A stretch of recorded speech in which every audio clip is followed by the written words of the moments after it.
This conference will now be recorded.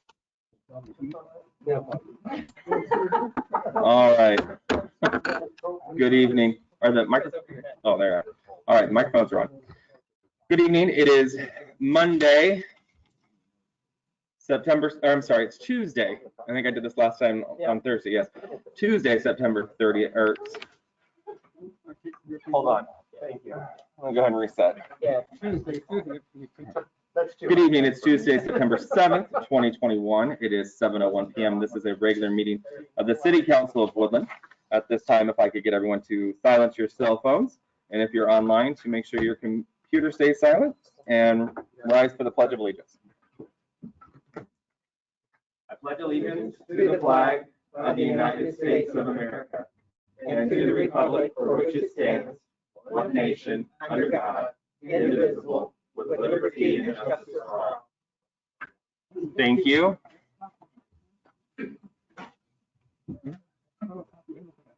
Oh my God, sit down, Carl. Mrs. Anderson, will you please take the roll? Here. Here.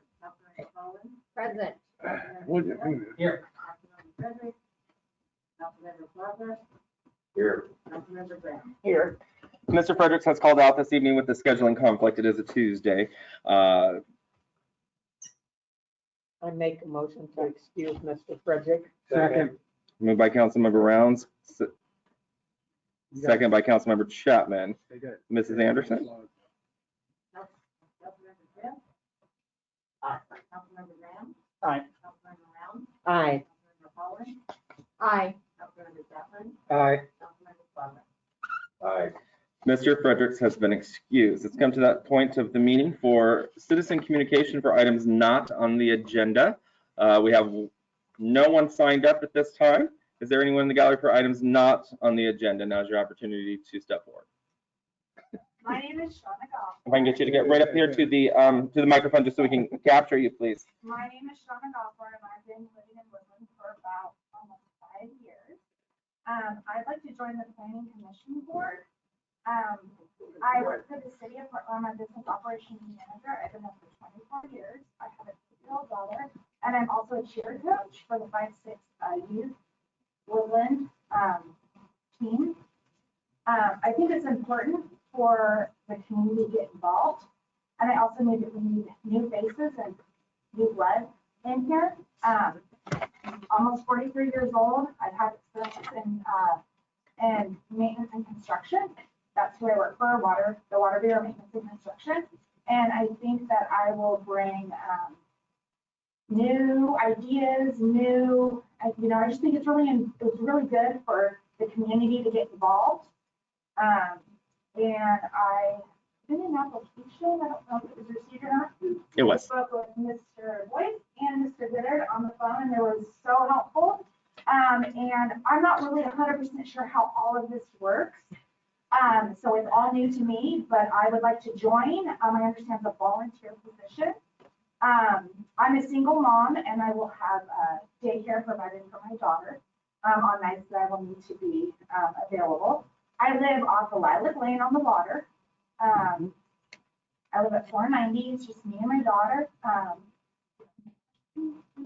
I normally make my calls on Monday, but yesterday was a holiday, so Okay. Mr. Goddard did send me a message, and Okay. I was out of town, so Okay. I'll give you a call and we can discuss. But there is one other applicant that put in Okay. as well, but you are the first one that's ever shown up to a meeting and asked to be placed on a board. Because I think it's important to get involved. And my position at my job as a manager is very important to me. And so I kind of tell my staff that it's important to get involved.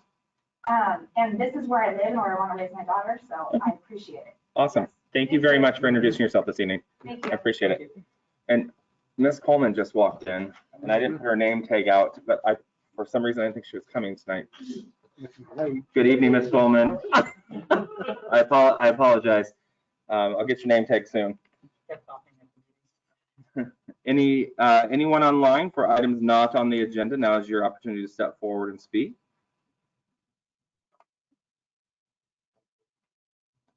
Seeing none, it should just be right in the front there. Moving on to citizen communications for items on the agenda. There's no one signed up in the gallery this evening, but now's your opportunity to step forward for items on the agenda. Are you here to speak tonight, sir? Sir, are you here to speak this evening? I was just gonna sit in. Oh, that's fine. We're in citizen communication at this moment, but if you're not, that's fine. Have a seat and welcome. Anyone for online for items on the agenda this evening? All right. We do have one citizen communication for one item that is on the agenda this evening, which is going to be action item. Standby. Is the water system plan, which would be H and I. We have in front of you from Miss Jennifer Keene. She has the first portion of that. The second portion of the email is for the workshop this evening, but there is some information there for you to read as we kind of go through here. She's put some thoughts down on paper for you to consider. Come to the portion of the agenda, to this evening's agenda. Move to approve the agenda. Second. Moved by Councilmember Chapman, seconded by Councilmember Plaza. Will the clerk please take the roll? Councilmember Brown? Aye. Councilmember Smith? Aye. Aye. Aye. Aye. Aye. The agenda's been approved. We have no public hearings this evening.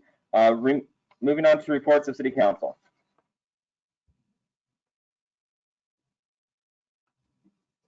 Seeing none.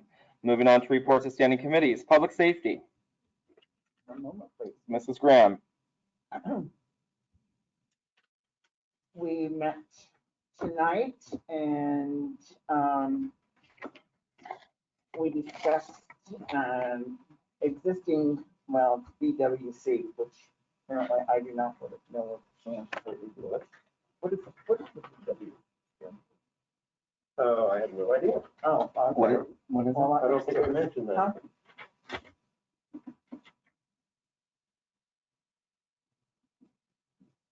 Is it the name of the company? It might be. Yeah. Is that about the body cam? Yes. Oh, gotcha. Yes, this body Okay. camera. Anyway, existing funding and potential benefits of the, for police use. Chief Kelly explained to the committee and the recent bid obtained for the purchases of body worn cameras being looked at by the department. And the chief provided information on what cameras are and their capabilities, including battery life and video storage device. The purchase would potentially be made through WatchGuard pending council approval later this year to meet the January 1st, 22 deadline. The purchase would include hardware, software updates, unlimited cloud storage, and redaction software. Chief will be attending a presentation by their representative to obtain further details on the product.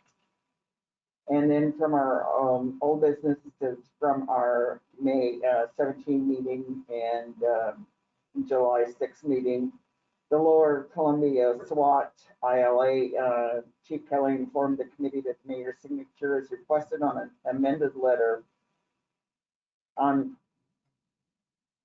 an amended interlocal agreement with the Lower Columbia SWAT team for vehicle purchase of a new Bearcat light armored vehicle. The amended ILA is due to an agency postponing its commitment to the agreement. This does not change the City of Woodland's obligation to the LCSWAT. And our next meeting is October 1st, 2021. Questions for Mrs. Graham? And that agreement is, again, somebody's name just dropped off there. There's nothing changed in the agreement. Yeah, correct. All right. Mrs. Rounds, Public Works. Yes, we met at 5:30 today. Underwater, we are up to date on our cross connections. And under miscellaneous, the number 3 pump will be installed sometime this month. Water general is water leaks due to settler's pipe failure. They're about 20 years old and they're replacing them about 4 months. So as they fail. Backflow has been tested and approved. And under sewer, lift station number, lift station, the lift station plug general, on August 24th, we had Calix clean sweep back out. 3, 6, and 7, and 9, 3, and 6, and 7 were done in July also. This is the our contract that we had. Grease trap program, the grease trap program is on schedule. And we're trying various,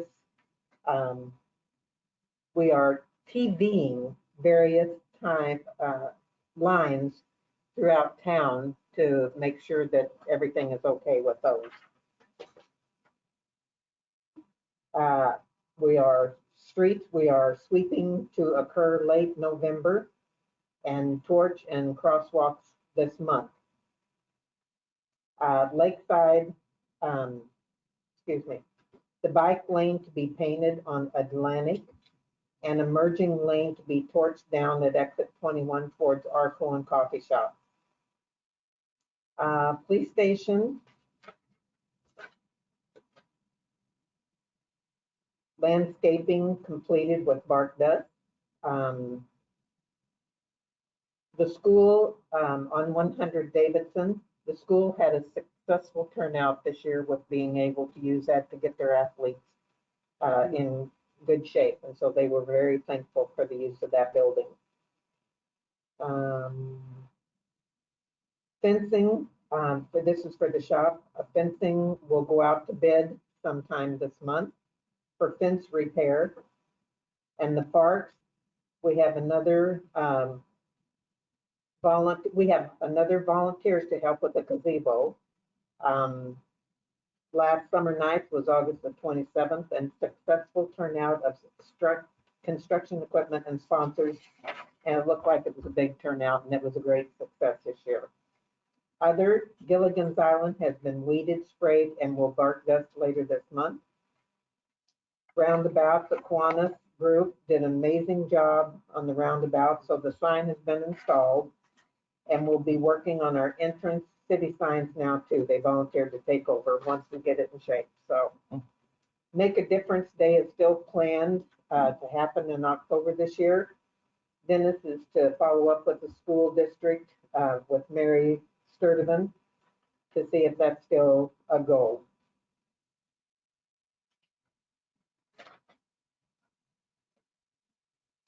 And as far as grants are concerned, we have 3 grants out for Exit 21, and hopefully we'll get some of that, which is quite a few $1 million. So, and we will meet again on next month at 5:30. All right, questions for Mrs. Rounds? Seeing none. I'm still very impressed with Davidson, by the way. Driving down, or is it Garrick's? Because it turns into Davidson, right? Yeah. It's still, I haven't spilled one drop of coffee coming out of Red Leaf yet, so. As previously stated multiple times before. So well done. Thank you for doing that. I mean, yeah, I can do 35 down that street. Seeing no questions from Mrs. Rounds, moving on to reports of standing committee. Mrs. Graham, Chamber of Commerce. We still are meeting at Casa Tapatia on every Tuesday from 12 to 1 for our luncheons, and it's been interesting. We've had the candidates for the school board speak the last 2 weeks. It's a hot topic in town. The chamber is still looking for an employee, so you can call our executive director Denise Miller at 225-9552 and get the information from her. And then on September the 23rd, there will be an after hours. It's Give More 24. It will be held at Columbia Bank along with the Laluska Foundation and It is their fundraising event. What And date was that, Janice? the 23rd of September. And it's usually 5 to 7, and I don't know if they're going to be doing it during the day that I am not sure of. But I know our activity, the chamber activity is from 5 to 7. And then the chamber will be holding their annual meeting on October the 5th, where we will update our board members and have elections for our officers. So if there's any business person that belongs to chamber that would be interested in becoming part of the board, please give Denise a call at 9-552-225-9552, and she will get you the proper information for that. That's it for now. Questions for Mrs. Graham? Seeing none. Mrs. Graham, anything for DWR? Not that I am aware of, no. Nope. Okay, not this time, all right. Just a quick question. What's the position that they're hiring for at the chamber? Is that at the visitor center? It or- would be for the visitor center, yes. Gotcha. Okay. Mrs. Rounds, do you have anything I for was out of town for that meeting, so I did not attend. Mr. Boyce? Okay. All right. Moving on to reports, I have a few things to cover this evening. Number one, the golf tournament. I don't think we've talked about, we haven't met since the golf tournament, have we? Did we? Because I don't think I got to No, brag. no, Maybe special not. meeting. I'm No. sorry. I don't think Yeah, so. so my team came in second. On second, just saying, came in second. Mr. Goddard, myself, Chief Kelly, and Chief Kelly's son, James, we were That was the phenomenal. top flight. That was I think so. Yes, I don't I remember. I think just so. know we won. I think so. I just know we came in second. It was amazing. Once again, an awesome turnout. It was nice seeing Representative Orcutt, Abarno, City Council Member Smith was there. I don't know how well you guys did though on your team. Political people do not help well. Gotcha. Okay, gotcha. Well, it was a good show. It was a good show. So good job. Had a great time. Looking forward to next year. Hopefully, get to do it again. So it's always a good time. There's lots of folks there, and Chamber did a great job. Once again, Denise did a wonderful job. Thanks Mrs. to Miller. our executive director, Denise Yes. was very well organized, and it was a good job. It was very fun, very fun. Next Tuesday, the 14th, I'll be at Chamber speaking about things about the city. Oh, that's too I'm bad. sorry. Yeah, you get to hear me talk all the time anyway. It's fine. So I just confirmed that with Mrs. Miller while we were sitting here. So I will be there at lunch for those of you who would like to come in here, I'll be out of town. me talk more. Let's see. So I want to talk about the water rates here. I've asked that the water rate study, sewer rate study, and the stormwater formation report be attached underneath my report this evening. So as you can imagine, water bills just came out. So and I too was a little struck by how much usage. My bill actually had gone down this time. I was very excited. The $21 it had gone down was a feat to get it down that far. But through conversations though during our executive team meetings, I was asking the questions. I brought my bill in and have it reviewed. But I know that there's a lot of folks that have been out there talking about this, and I know that you folks are also getting those phone calls as well. As Mr. Plaza before the meeting had stated, he's got a neighbor who somehow is a high water user for her home, I guess. And I had forgotten the bill structure that we had put in with this new study that came through, and it's a tiered system. So you're rewarded for using. I don't want to say rewarded and punished. You are given leniency by less water usage and paying a lower fee than those who are paying a higher or using more water, pay a higher fee, almost double than the base rate. So with that said, because of that, the high water users are the ones that are using the system and therefore contributing to the overall success and maintenance of it, where those that don't use as much aren't paying as much into the system because they're not using as much. With that said too, council needs to remember when they're speaking with constituents that water rates were raised slightly this past year and I put these studies on here. Part of the conversation I had with the exec team was the fact that our infrastructure is aging, and you can see by our workshop this evening, we can talk about that more. Some of the comments that were made for the workshop this evening from the port director about our aging infrastructure, and that's one of the things that we struggle with. And not putting the blame or throwing stones at anyone else that's come before us.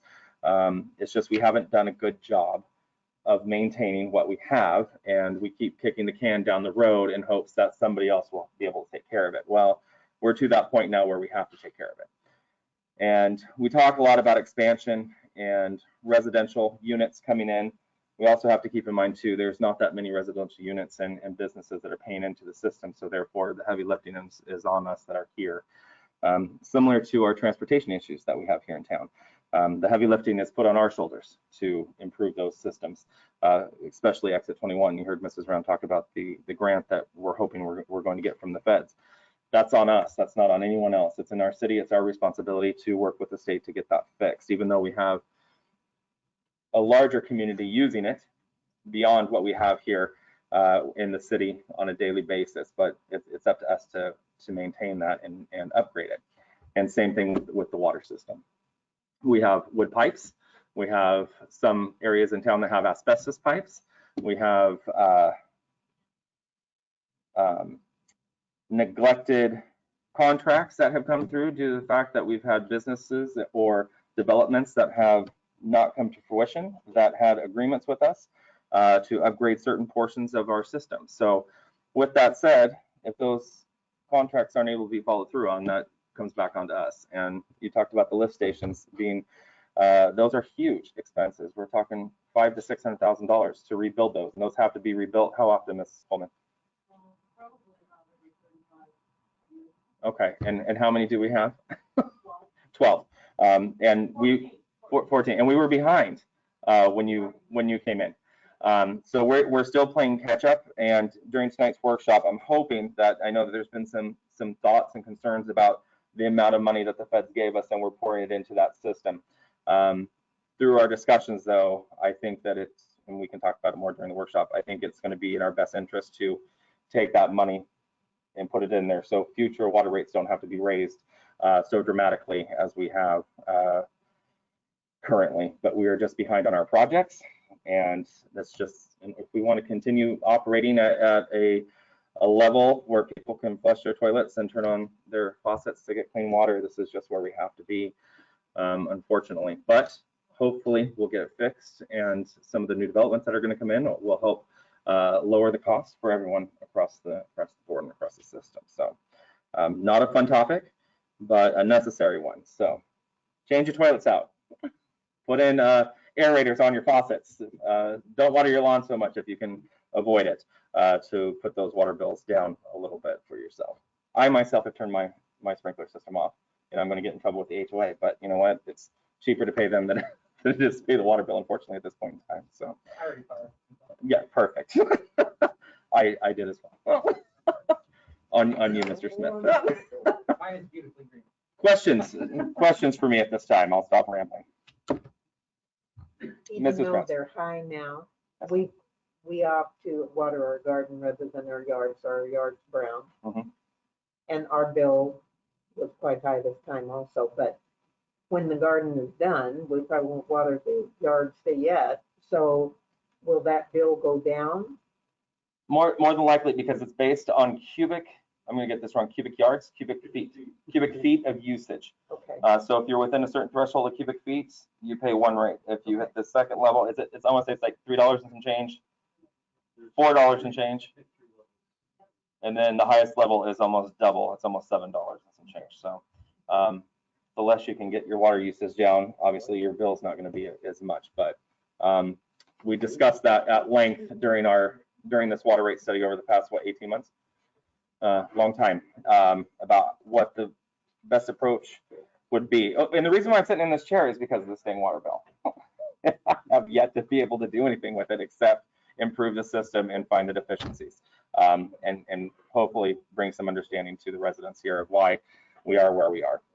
But Yeah. you got us the rate study to determine that we were not charging enough to maintain the structure. Am I correct?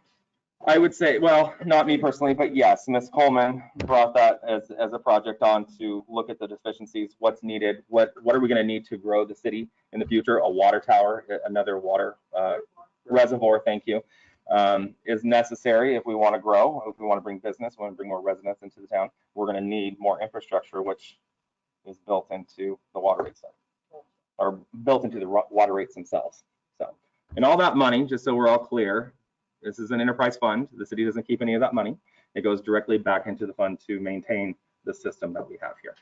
So I know there's been some comments that have been made that, oh, we'll just raise the water rates, the city needs more money. That's not, we don't keep that money. That goes back into the water and sewer fund. So. And it does not pay for the pool. And it does not pay for the pool, that does not exist. There you go. They can only be used for water too. Correct. Yes. That's correct. Mr. Boyce. Speaking of budgets. Oh, yay. Oh, God. Mentioned that we're in budget mode. We have the initial report to city council by the first Monday in October. And please expect to meet weekly, until we hash out and the city council is happy with the numbers in front of them. Yeah, so there will be some changes in the budget this year.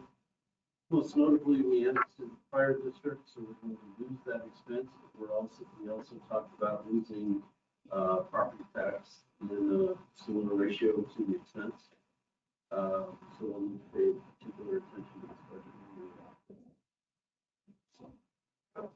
With that, I'll just keep my comments short. Planning Commission meets on the 16th, 7 p.m. in this room, and everything's budget. All right. Thank you, Mr. Boyce. Mr. Randall, haven't we kept you busy? We kept you very busy, yes. Mrs. Anderson. No reports. All right. Welcome back. Chief Kelly. Nothing to report. All right. Thank you, Chief. I don't see Chief Jackson on the line. Mr. Goddard.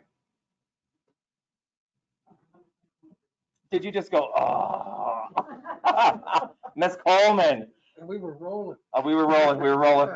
Stand by. You want me to time this one? Mr. Goddard. That's why I like to get up here. So I know she's gonna show me that. So community development, we're working on the website update, and Melissa has been making sure that we can make progress on that. We should have a website up for beta testing pretty quick, I believe. Here. There was no appeal of the Belmont Loop RV, so the appeal that came to you, we will wait to find out whether that would be appealed to Alex County Superior Court. It does not look like it has been filed, so they will work on their final engineering for that. The staff, Melissa, has prepared a draft approval for the Oak Village Apartments. It's being in the residential property on the west side of Green Mountain Road, up towards our northern boundary there of Green Mountain Road. So that has been delivered to applicants so that they may review that and see if there are any issues that we can work out before that goes final. The clerk to advertising is going to go to be published in the paper tomorrow. So we will be advertising for a clerk to position.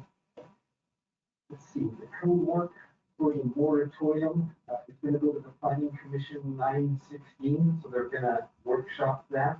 I will be on vacation, so again, Melissa will be representing us, representing staff and doing the work with the Planning Commission on the 16th.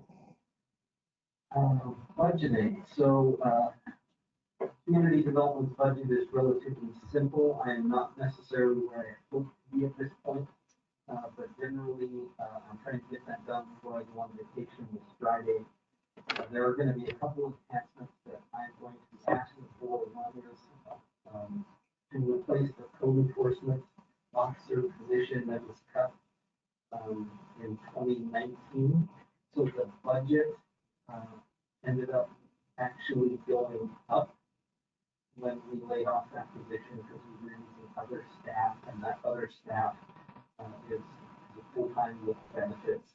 And so we could actually use our existing staff, full-time staff, for other work that is not currently being done by replacing that half-time position, which didn't include benefits. So it's actually very economical way for us to improve our code enforcement position. And the other one is I will be requesting for the clerk, for the clerk treasurer department, public records request clerk. And so those will be coming before you. And if you have any questions, you can let me know. And then also I've been doing a bunch of work on contracts and trying to track down our IT related software and that kind of stuff. So that's been a major preoccupation for me for last month. So that's pretty much mostly it. Any questions? Does anybody have any questions for Mr. Cotter? Your last report indicated a number of hours on public disclosure requests. Where are we with those and how are you doing? So I continue to spend maybe about 8 hours a week on public records requests. Some of them are easy. The work that that Janice does for our general public records requests for building permits and that kind of stuff is very responsive, and we'll get those done quickly. Also, the police department, they get a number of requests for police reports and background checks, and they're really pretty responsive at that. But there are other requests that continue to take a significant amount of time and communication efforts. Without putting you on the spot, how many do you, the number of requests that are coming in, are they all over the board or pointed or multiple individuals, legal? I mean, what's the? So they range pretty much typical. So I have been keeping track of them, and we've been holding steady with our public records requests for the police department records and background checks. We have got a significant increase in ex-employee public records requests.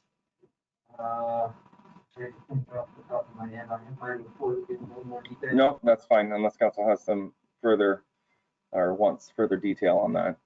But yes, they're all over the board. Okay. Mr. Smith. Can that code enforcement position kind of be a combined position about doing public works requests / code enforcement? So we have, so we are currently using one of our clerks as our code enforcement officer. And so it will free up additional time. There's also part of the reason why I'm talking about clerk related stuff is because since Mary's retirement, I've been given the title of deputy clerk treasurer.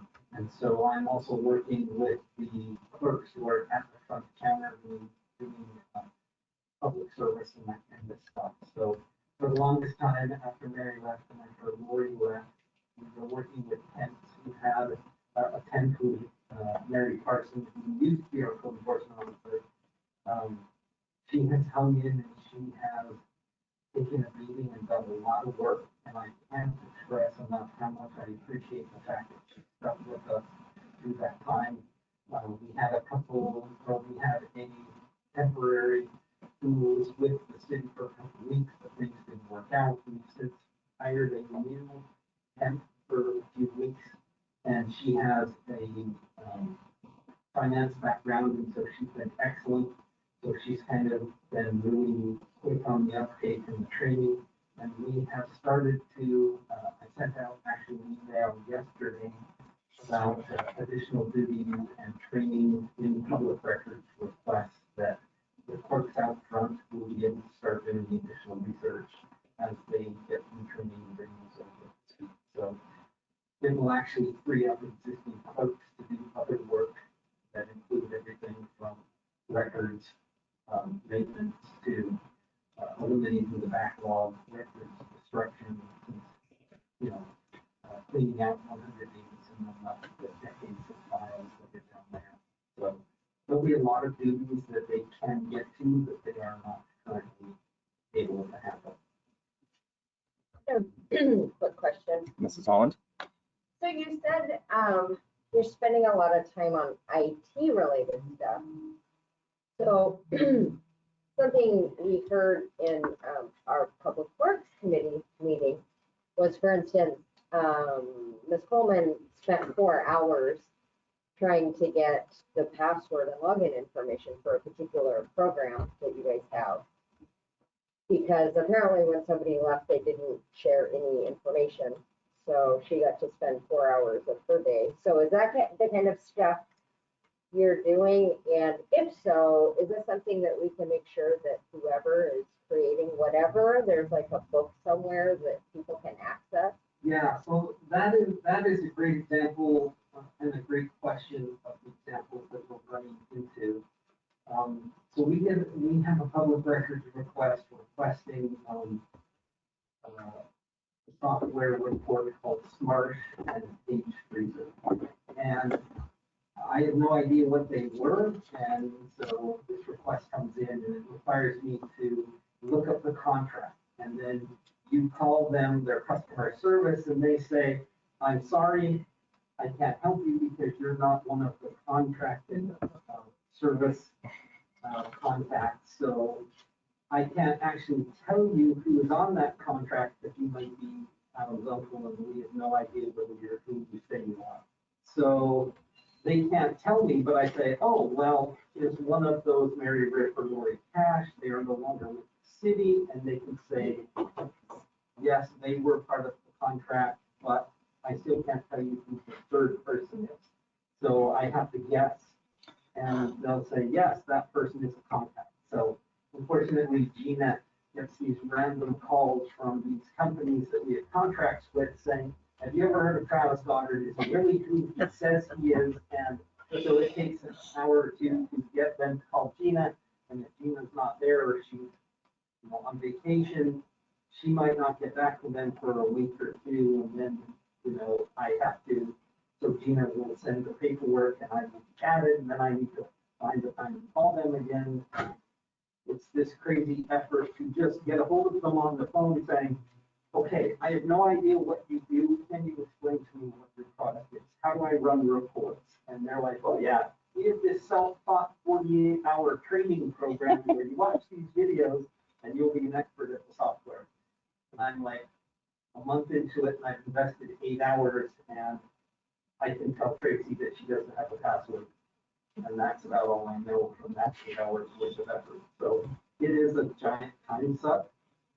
And as we're trying to figure it out, I'm trying to include clerks so that there is cross-training and they have an understanding of what's going on.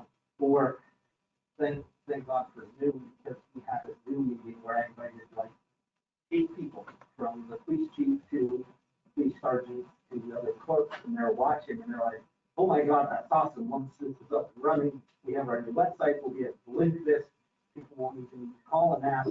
It'll be on the website and they can look it up themselves. So there's some exciting tech stuff in the future. If you had time to get to it. Yeah. I get you. And the reason I asked you is because I've experienced the same thing. And it took like 2 years to get through all kinds of things because, sorry, this person created like Apple software.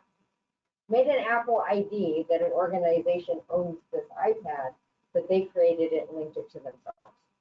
So it effectively is of no use once they leave, so you get to throw it away and waste people's money to buy another one.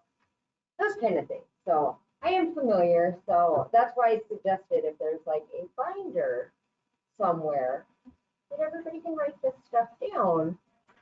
So if someone dies or is hit by a bus or runs away screaming one day, you have everybody around them will have access to pick up where they left off. We are trying to work on it. Awesome. Thank you. Mr. Smith? So as far as records and retention go, it seems like this is something that we've been kicking down the road a long time and trying to go through them. do we have, are we meeting? You don't want to say record passed when they say you don't need them anymore. Is that causing a delay as far as having to search through records that we shouldn't have anymore, or is that? So no, not necessarily. Janice Fisher, who is the community development part, has been working on this project. That's kind of what she was originally brought on board several years ago as the temp who was working on that.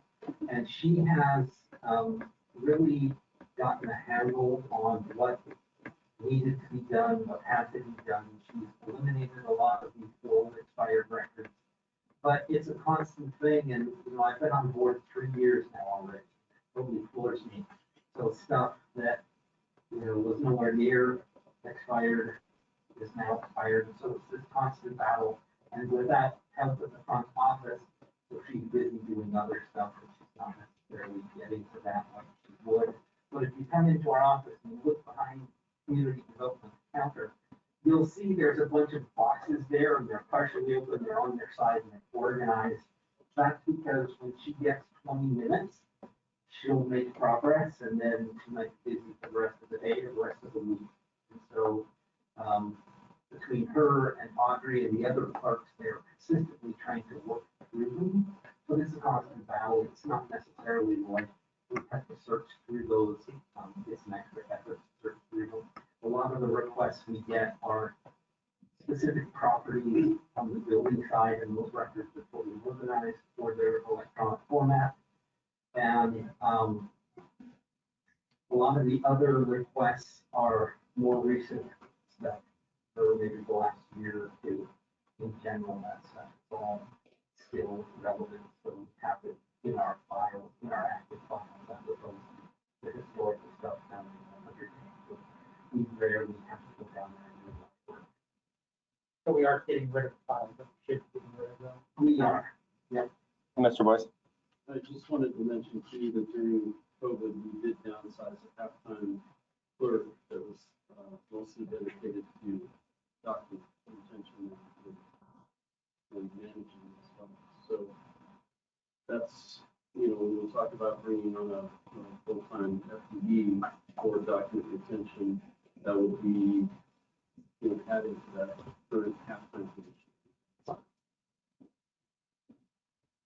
And I do need to apologize to Pete, because I haven't talked to him about that. He's surprised as you are. Sorry about that. Well, you can see the need. I mean, there's a lot to it, and lately the requests have been react. So we need to react. We have a responsibility to provide records when people ask for them. We need to make that happen. It's a struggle with the staffing.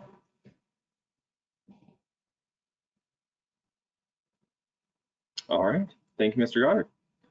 Ms. Coleman, Yes, sir. you ready to report? I am. All right, fire away. So I only have to report one thing, and that is, if you look in your packet, there is a document that is going for approval. Well, not to, just make you aware of it tonight, council members. It's called the final packet for your Scott Avenue. And I just wanted to let you know what that was, and if you get any questions, you can bring them forward to me. So we have a citywide broadband upgrade that's going on right now, and Ziply Fiber is doing that upgrade. They have a subcontractor called Nelson Boring, who has asked around town. As you know, when you, I don't know if you're familiar, but when you do boring projects, you do a citywide project, there's a lot of materials and construction equipment that you have on site. Boring equipment is large, expensive to move and haul, and so they were looking for a place to stage that material and some of the equipment. They asked some various individual business owners around town and were unable to find a place to stage it, so they would have to move from one to the next daily in and out, which is very expensive. So they reached out to Public Works, our Public Works crew members, and asked if there was a place that we could stage that. And that Public Works crew member gave them my name, and so I talked to them and I asked them what they needed. And they just needed a empty lot to put some stuff. So I thought we had just moved out of our 200 Davidson, or not Davidson, sorry about that. West Scott Avenue right here, a couple doors down. And I believe that that is a good enough spot for them to store that. Thank you. Thank you. Thank you. Thank you. Last name. So that being said, I'm going down, that way. I told them that there's a possibility they get behind the old public works building. And so with that being said, I talked to our planning director and our city attorney to see if there would be any complications in me moving forward and offering that property. And based on the zoning and based on MRC and the rules and regulations that are allowed through us, there are no complications in that. So I moved forward in a lease agreement with them. And that is to lease out that building and the actual, it was just the parking lot first, but then after they saw the parking lot was available and they said, what about that building? I said, well, I could look at that as well. And we looked at that second. Long and short, we had at least about $2,000 a month. So that will be going into the road maintenance fund, or miscellaneous revenue coming in. So we can use that to add additional sidewalks around town, which I already have a slotted area for sidewalks going along the Atlantic. We can use it for matching grant funds. We can use it for improving facilities that we have. So I asked the mayor if he would like to move forward in signing a lease agreement and our city administrator. And they agreed that it was a good call. So we went ahead and moved forward and processed that. So I wanted to make all the council members aware of that. And that we went ahead and moved forward with that. And it's a month to month. There's no partial payments at any given month. So if they're in there one day, we will hold $2,000. If we need that building, like the fire department needs it to tear it down because they're going to expand the fire station, we just let them know. You need to be out within 30 days. So, and it's totally beneficial to the city as far as income and being able to have them out at any time. We don't have to repair or replace anything. If AC goes down, we'll have to replace it. They're maintaining the building. They're maintaining the structure as far as the cleaning goes. They're doing garbage. So it's an additional revenue for the city. Anybody have any questions on that? This is just for Ziply Fiber for the fiber that's being installed. Yeah, Ziply Fiber is a utility, public utility. And so that's the reason why we did it. Only for Ziply Fiber. Okay. The one thing I've noticed is over in my neighborhood, it looks like there's flooring tearing into some of those yards just a little bit there. And it sounds like after we talked at the committee meeting here, that if they do tear into your yard there, they will be putting it back to the way it was. If not better. If not better. Yeah, so if there's anybody who has any complaints, go ahead and call over Public Works and make sure that they get on that and put their yard in the safety better of when they find it. The only other question on the floor for Ms. Coleman this evening is the community center. When can we get that open? Oh, that would be a question for Mr. Goddard, because I did my part on that. Oh, okay. Mr. Goddard, you're off the hook. Yes. I didn't know you were driving the bus. Yeah. Mr. Goddard. So the city website stated that there are several forms that we have on them. Okay. And those are some of the things that we have not been able to get to because of our first work and of using the help. So it's on the list. We're getting that response. Next Tuesday? Oh, what? Which one? Are those things that they could actually, like, since City Hall's open, we're still open, right? Is that something that if somebody wanted to rent the building, they just have to come in and get the forms? So we are not currently renting the building because we don't have updated forms that include appropriate language, including cleaning and safety stations. Gotcha. Once that is updated, we also do not necessarily have trained clerks who have gone through the exercise of how to rent the city facilities. So once we have forms updated, we'll be going through some dry runs, making sure that that is clear, and our website has a schedule for people to go out and see whether facilities are available.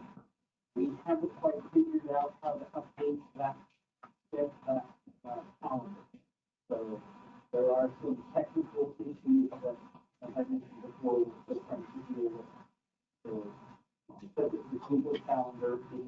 So we're trying to figure out who has the right to get into that Google Calendar and update it. Oh, come on, it's only somebody, not the city. With the new website coming on board, we're hoping this might be interesting because the new website has actually a more efficient way of recording facilities and using calendars. So it's a race to see what we can. Ms. Coleman? We do have the link to everything that has been provided. The key that I wanted to state is that in order to get that document into Seamless, then to have that into the website, that's where the problem lies. Is the internet that we currently have is old, and we share that when we have it, but the past treasurer and another city staff has shared that it's broken and we need to replace it. We finally do have now a new web service that we're working on. But trying to get those documents uploaded and they put everything in Seamless now. It used to be paper, you heard paper document, you know, you could update the document, come and fill it out, go. But now everything is done via the web, and so that's the difficulty that we're running into. So unfortunately, that's the way they have to set up to be able to do online rentals, but I'm not sure of the solution at this time. Being that's the way it's set up. It would be nice to be able to take paper and put it in the calendar, but I'm not sure if we're able to do that. So if you need somebody to practice with, let me know. Yeah, it's, it would be nice to just. I would like to have a paper, I would like to just have a piece of paper. Yeah. Tell us what we need to do and let us do it, and then let us fill out the Yeah. other maybe later. that's what we do is we put a PDF document and send in the paper application like we do in the past, and maybe we do it that way. Well, you have to, like with a PDF, you just upload it into like DocuHub, and then you can just fill in the blanks and sign it and save it in your Google Drive and reattach it to an email. I did give lessons if anybody needs help attaching a PDF, so. It's not that it's the way it's put on the website. So unfortunately. Yeah, we're dealing with, we're getting PDF forms that I've never even seen before, and so we're trying to figure out, okay, where does this form come from, what do we do with it, you know? So, dealing with the half paper, half electronic, and the website, that we're in the transition, so we're trying to deal with that as best we can. Mr. Plaza? Okay, just make sure that I'm tracking right. So the only reason really that we're not renting out the thing is because we need to change this language on the form. Is that right? And I don't think they're in big procedures of how to negotiate what is steps.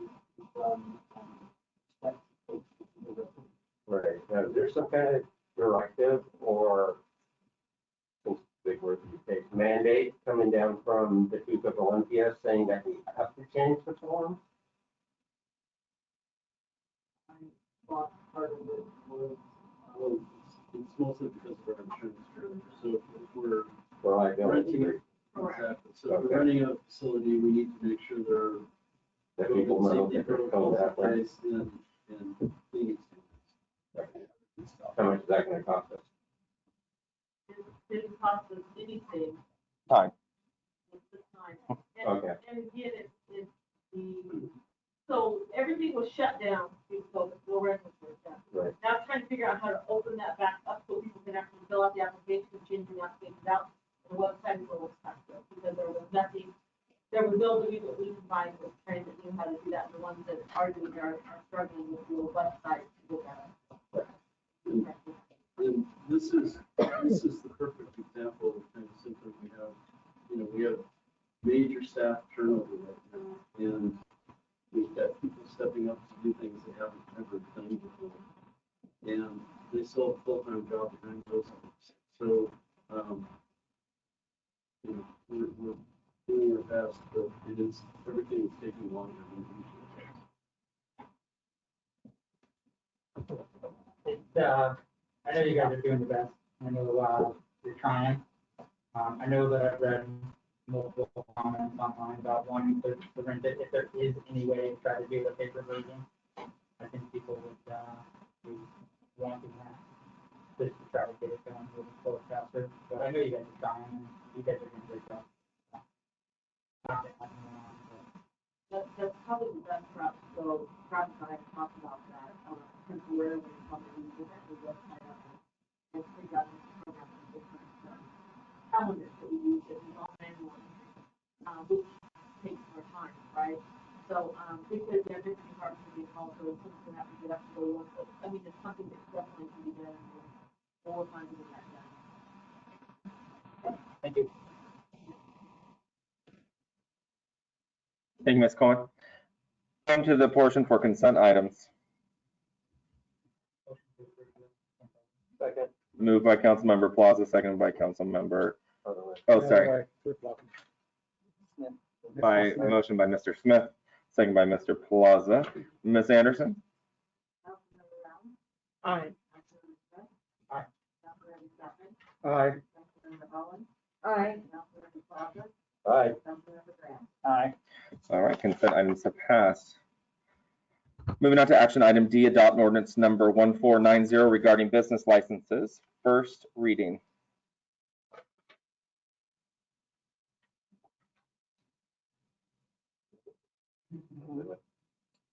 Move to approve action item D, adopt ordinance 1490 regarding business licenses. First reading. Second. Moved by Councilmember Plaza, second by Councilmember Rounds. Councilmember Plaza. No comment. Councilmember Rounds. No comment. Further discussion? Seeing none, Mrs. Anderson, you take the roll on action item D, ordinance number 1490, first reading. Councilmember Chapman? Aye. Councilmember Plaza? Aye. Councilmember Holland? Aye. Councilmember Smith? Aye. Councilmember Brown? Aye. Councilmember Graham? Aye. Action item D has passed. Moving on to action item E, adopt ordinance number 1491. Findings of fact for ordinance 1486 regarding a moratorium on the acceptance of processing of applications for permits for the development and expansion of residential uses within the commercial zoning districts. Final reading. Motion to adopt ordinance 1491. Second. Moved by Councilmember Smith, second by Councilmember Rounds. Councilmember Smith. We talked about this, I think, a couple times now. I think it's needed for a little while. Councilmember Rounds. Agreed. Further discussion?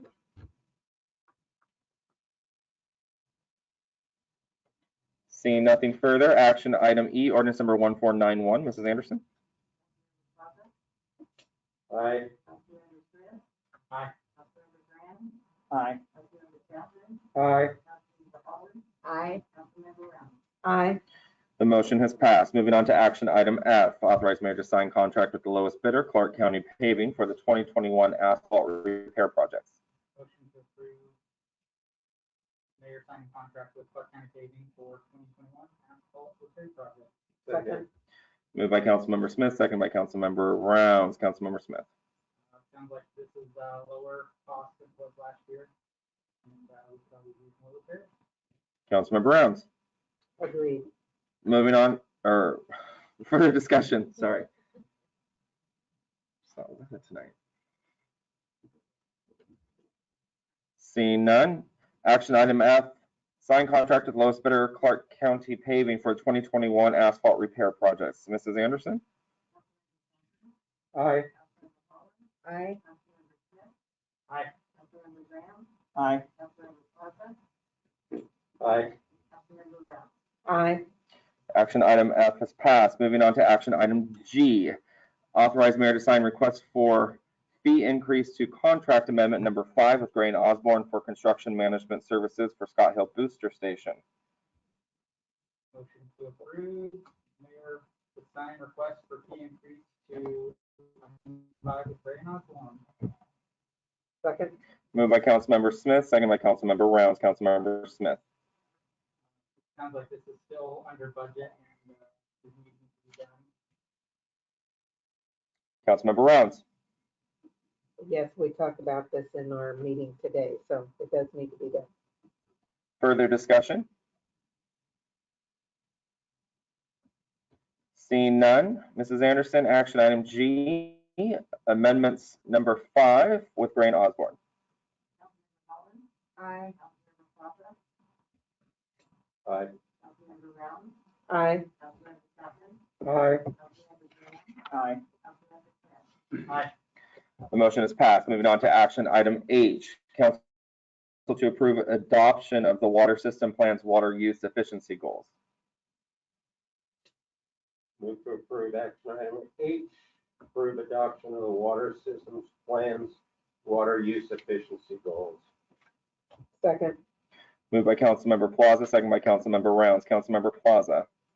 If I remember right when I read this, it sounds like something that is pretty much just a regular update, and it doesn't cost the city any money, and it doesn't raise anybody's bills or taxes, so let's do it. Councilmember Rounds. Agreed. Further discussion?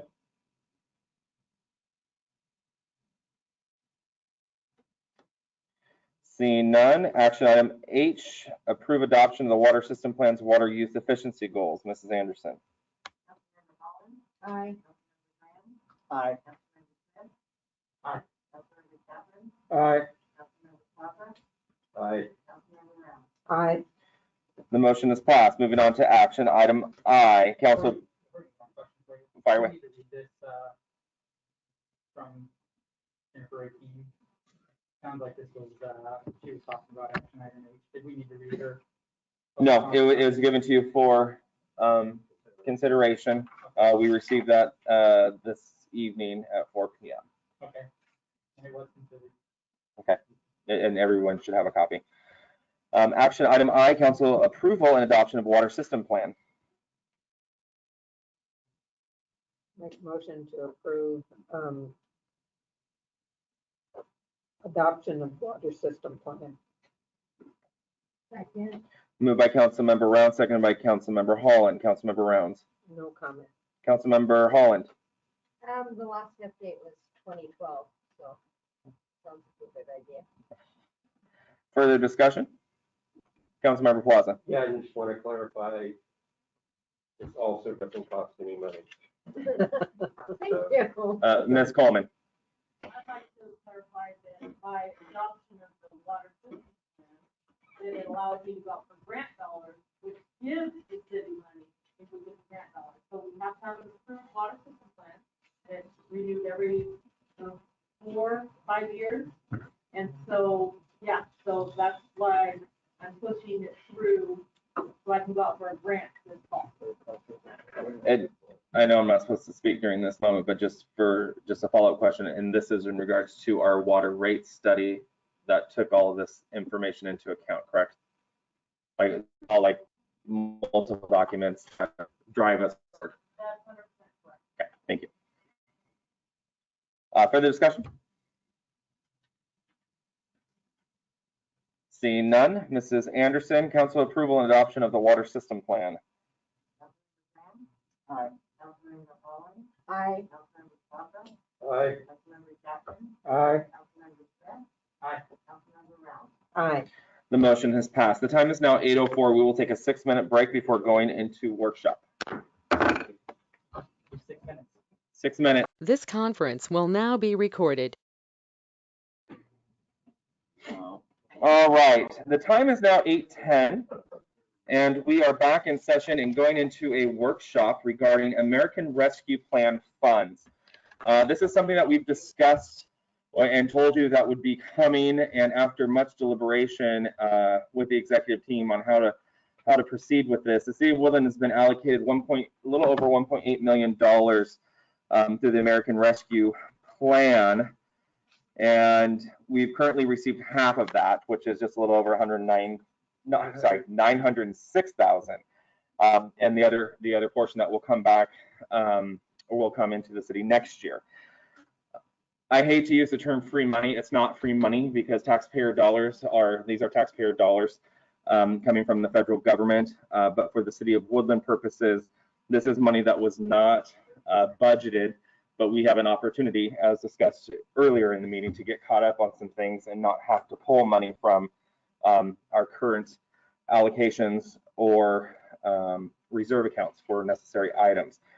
So we've made a list through consultation with the executive team. I came up with the list and wanted to present that to you in this workshop today, and then hopefully take some action so we can get started spending some of the 906 that has already come into the city.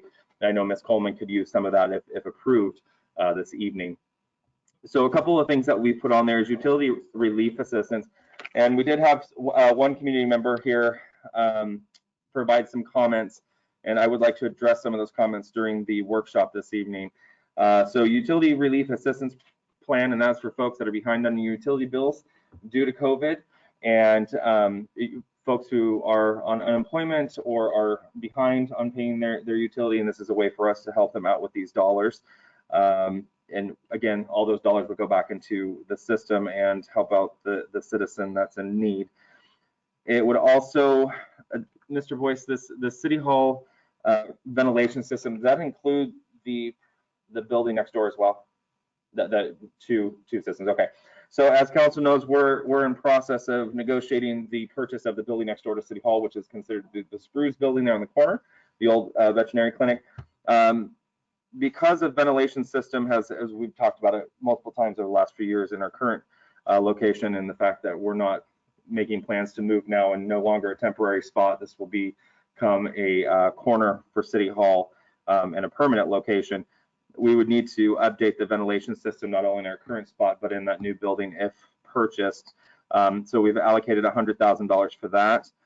And then also, one thing that I put on here and I wanted to kind of discuss with council, and again, this is just a recommendation, and you by no means have to take it, but throughout COVID, there's been a lot of employers that have given incentive pay, hazard pay, additional dollars for working and staying on instead of leaving and staying home, whatever it may be. I did put in here, and this is something that would need to be discussed, obviously, with council, because there could be some ramifications that could come with this, meaning community not agreeing with it, and we should be putting these dollars back into the water sewer system, or we should be doing something else with these dollars.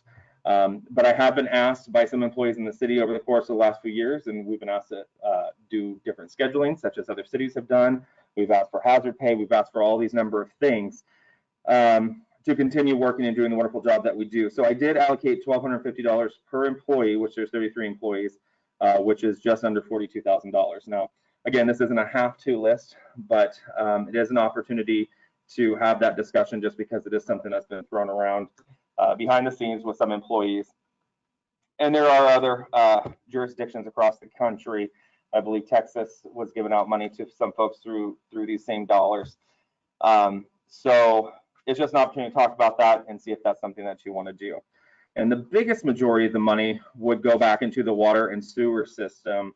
Again, we have wood pipes. We currently, Ms. Coleman can speak to this project, has brought in over $1 million in grant funding for West Scott Avenue. And there is an asbestos water pipe that needs to be replaced that is not part of that. And how much is that going to? So we brought $3 million. Oh, sorry, $3 million. Okay. Okay. And $500,000 for the Davidson water line project. Yes. And the asbestos water line will be replaced from Pacific Avenue to railroad track. That's about $800,000 project. So, and that's money that we were not planning on spending. That's 100% correct. And those dollars, and you can stop me when I'm talking here if I'm incorrect, but those dollars, if this funding mechanism had come into the city, those dollars would have to come out of the water sewer, Correct. which in turn would increase rates down the road, because we no longer have the $800,000 for another project that has been scheduled to be done.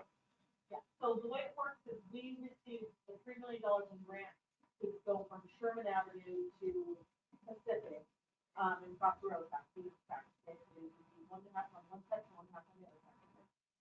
In the one section, we have an unaccepted water. And so when we're doing a full depth reclamation for the road. So what that means is we're going to tear out all the stuff, brand new road, beautiful road. The last thing you want to do is have an old pipe in that road. So then that pipe fails, and then now you have to go in and tear up that road that just received $1.5 million for. So you want to do it when you're doing that road upgrade. You want to replace those lines if needed. You need to put a sewer line in or whatever. You want to do it at that time. So when we received this grant, which, you know, you go out for grants and you just hope and pray that you get the money.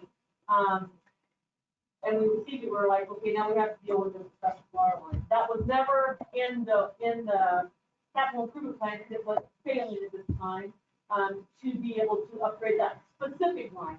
There's dollars in our capital improvement plan for regular pipe upgrades, you know, with the 40 miles of pipe that we have, but not a specific pipe section. So when we come across projects that we have, you know, $1.5 million for, you want to make sure you cover all your bases and make sure that you get all the infrastructure in, so that pipe doesn't fail and you've done the best to keep from cutting into that road in the future. If you think of Sherman Way, how nice that road is, you don't want to cut in that. You want to have a nice new road. Old Pacific Highway, we had to cut it once. That road's 5 years old, this road right out here. 5 years old, we had to cut into it when we did our sewer connection and our water line connection. That should have been done ahead of time. So those are things you want to think about, so you don't cut into your roads, because your roads be great. They deteriorate faster, and then you have road cuts, so on and so forth. So that's the reason why we're moving forward and replacing. So with that said, and some of these dollars were encouraged by the federal government to put into the water system, upgrades and maintenance and those types of things. I do want to touch on a couple of things here that were given to us this evening through Ms. Keene. Approximately 186,000 of outstanding past due bills, and we've only put 100,000. I think that that's a misquoted number. I think that that was a dollar, but well, who can speak to that? 186,000. So I don't think it's a misstated number, but when you drill down into the details, you know, we're looking to help with utility assistance to those folks that are affected by COVID. And part of that number is a large chunk that's related to one property that was an issue before COVID. So we think $100,000 is a pretty good ballpark over the 2-year period. We can look at spending. Okay. Something else that was put in here was the Woodland Action Center. We didn't dedicate any funding to them, but I believe, and you can correct me if I'm wrong, I did ask, and you said that you guys were fine right now, but now is your opportunity to advocate if needed. On the record. I will switch my hat. Yes, please. I will switch my hat. To be perfectly honest, the Woodland Action Center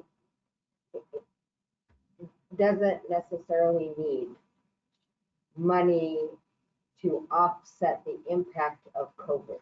There are things that that the Woodland Action Center applied for through other agencies where the money could be used for utilities, transportation, and stuff like that. And that was disseminated to clients as needed, because, like, for instance, the CAT bus stopped running during a big chunk of time. And so folks who had appointments in other places that rely on that transportation method to get to their doctor's appointments or whatever. So that grant money was used to give them gas cards so that they could travel to other places that they could normally afford. Because the CAT bus is $2 each direction. Mm-hmm.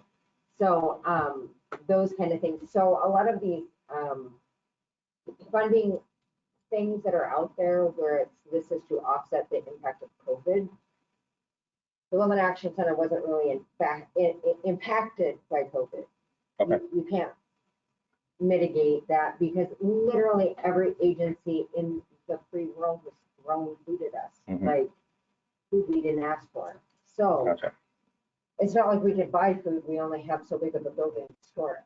Right. So I would just like to commend Mrs. Holland for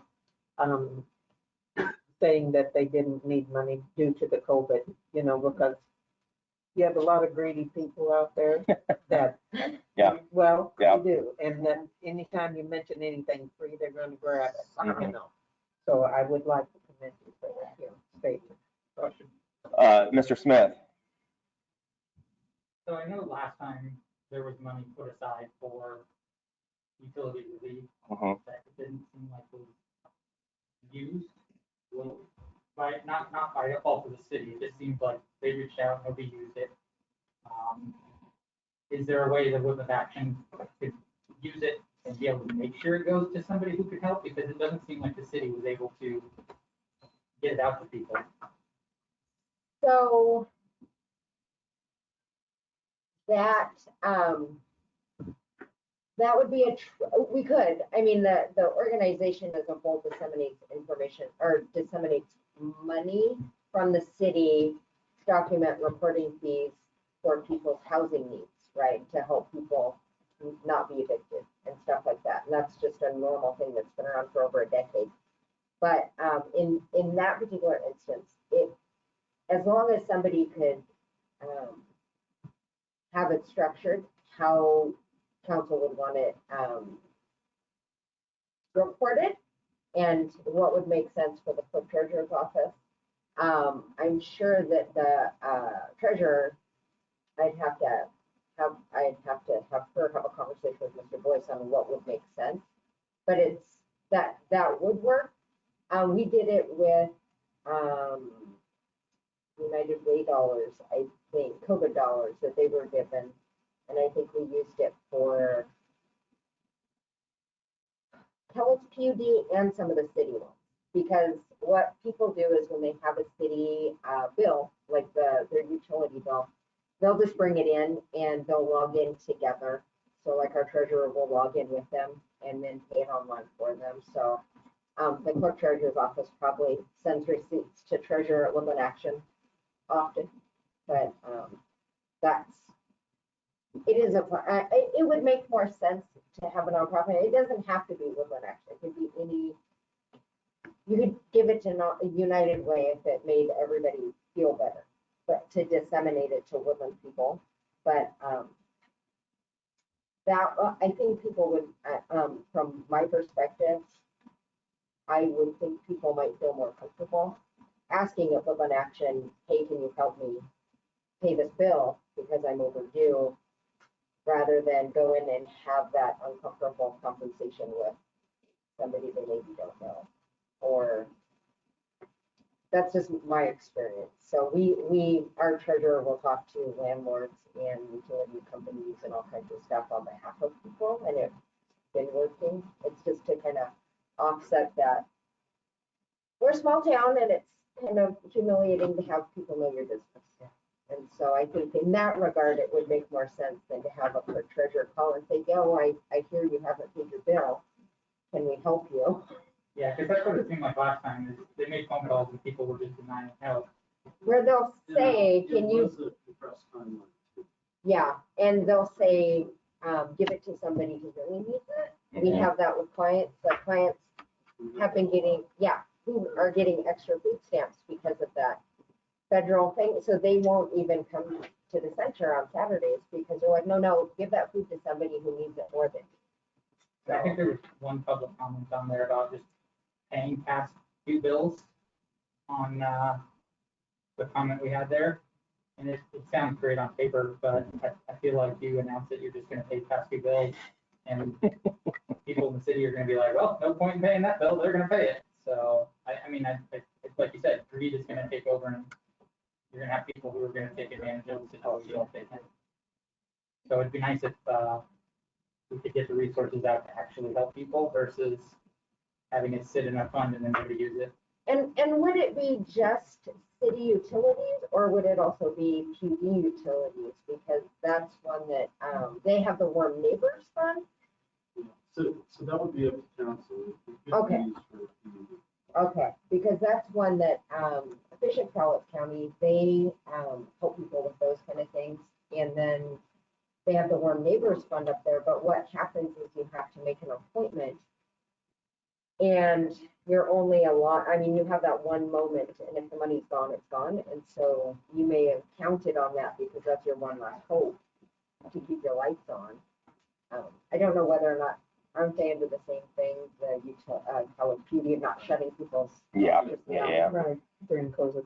In the Cascade, but I think they all received money as well. I know Cascade Natural did, and they've got And they did a program, and I don't know, Mr. Boyce can speak to that too, where if there's a certain demographic or neighborhood based on the, Actually, that was for a different category. okay, So I did say that at previous meetings. okay, Yeah, so that's for direct payments from the treasury to the city, bigger cities like Longview. okay, We're smaller, we're going through the state. okay, gotcha. So if we have $100,000 for utility relief assistance, how are you guys choosing who gets that? Well, we still have to put together the program in detail. But essentially, the money can be used for utility relief from someone who's been impacted by COVID-19. So they have to show somehow that they've been affected, either they lost a job or they've been ill, something like that. Okay. And, the way we did it last time was, first come, first serve, as long as you met that criteria. Okay. Then I'm just throwing this out here, so don't read too much into it. What's stopping the city in situations like that from just saying, okay, this month's bill is good to go, and just waiving it? Well, the city can't waive the bill. We can waive late fees, but we can't waive service fee. Okay. All right, because I'm probably going to be blasted for this, for being a jerk, but kind of bouncing off of what Councilmember Smith said is, I really have a hard time having the government take winners and choosers. And maybe you're not picking them because people have to apply for them. They have to meet certain criteria. But at the same time, is it the government's role to say, okay, here's some money, take it. Oh, well, never mind, give it back to us because you're paying our bill. So, people are going to say, this is just a shady way that the city gets money in their pocket. And I personally, I think that this money, if it has to be directed towards people that are working through COVID, affected by COVID or whatever, would be a lot more, at least portion of this money, not even half probably, would be a lot more effective going towards, for example, our police department has a state mandate that they, because of the new things coming down from Olympia, that they've got to start wearing body cams, right? That's going to cost the city $45,000 or however long. I don't remember exactly how long. Personally, I think this money would be better off, at least that portion of this $100,000 would be better off funding that than people who may, as Mr. Smith pointed out, just say, well, the city's got $100,000, so why should I pay my bill this month? The government will take care of it. At least this way we know it's being put forth for that one. So that's just my 2 cents. But they do have to prove that they need the money. They can show that, okay, I lost my job February last year. I mean, how much follow-up is going to be done to show that they didn't get fired because they're a jerk? So basically, what we had them do last time, what we would have them do this time. Yeah. They sign that application, they're attesting the fact that they've been impacted by COVID. The city's not going to, go out there and call employers and things like that. But if we're audited, that person may have to come in and provide proof at that time to show that they did meet the criteria. And if they didn't, yes, to repay that. So, what is a monthly billing like for utilities? What's a monetary amount for a random bi-monthly billing? I don't remember off the top of my head what you guys said you bill, like. Were you asking my house or somebody else's house? I'm looking at Mr. Boyce and Do you want to tell your house Mrs. and I'll tell mine? Anderson. So my average right now is almost 700. Janice? So, 280, 280. So right, maybe in the middle. and it's So- me. over however many people, so let's say you have one billing cycle is like 80K or whatever. So let's say it's $80,000, and that's residential, we're not talking businesses, so whatever that grand amount.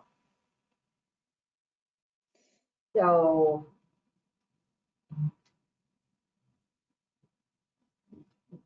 back to me where I'm gonna whip that hat around again. So from a nonprofit standpoint, that amount of money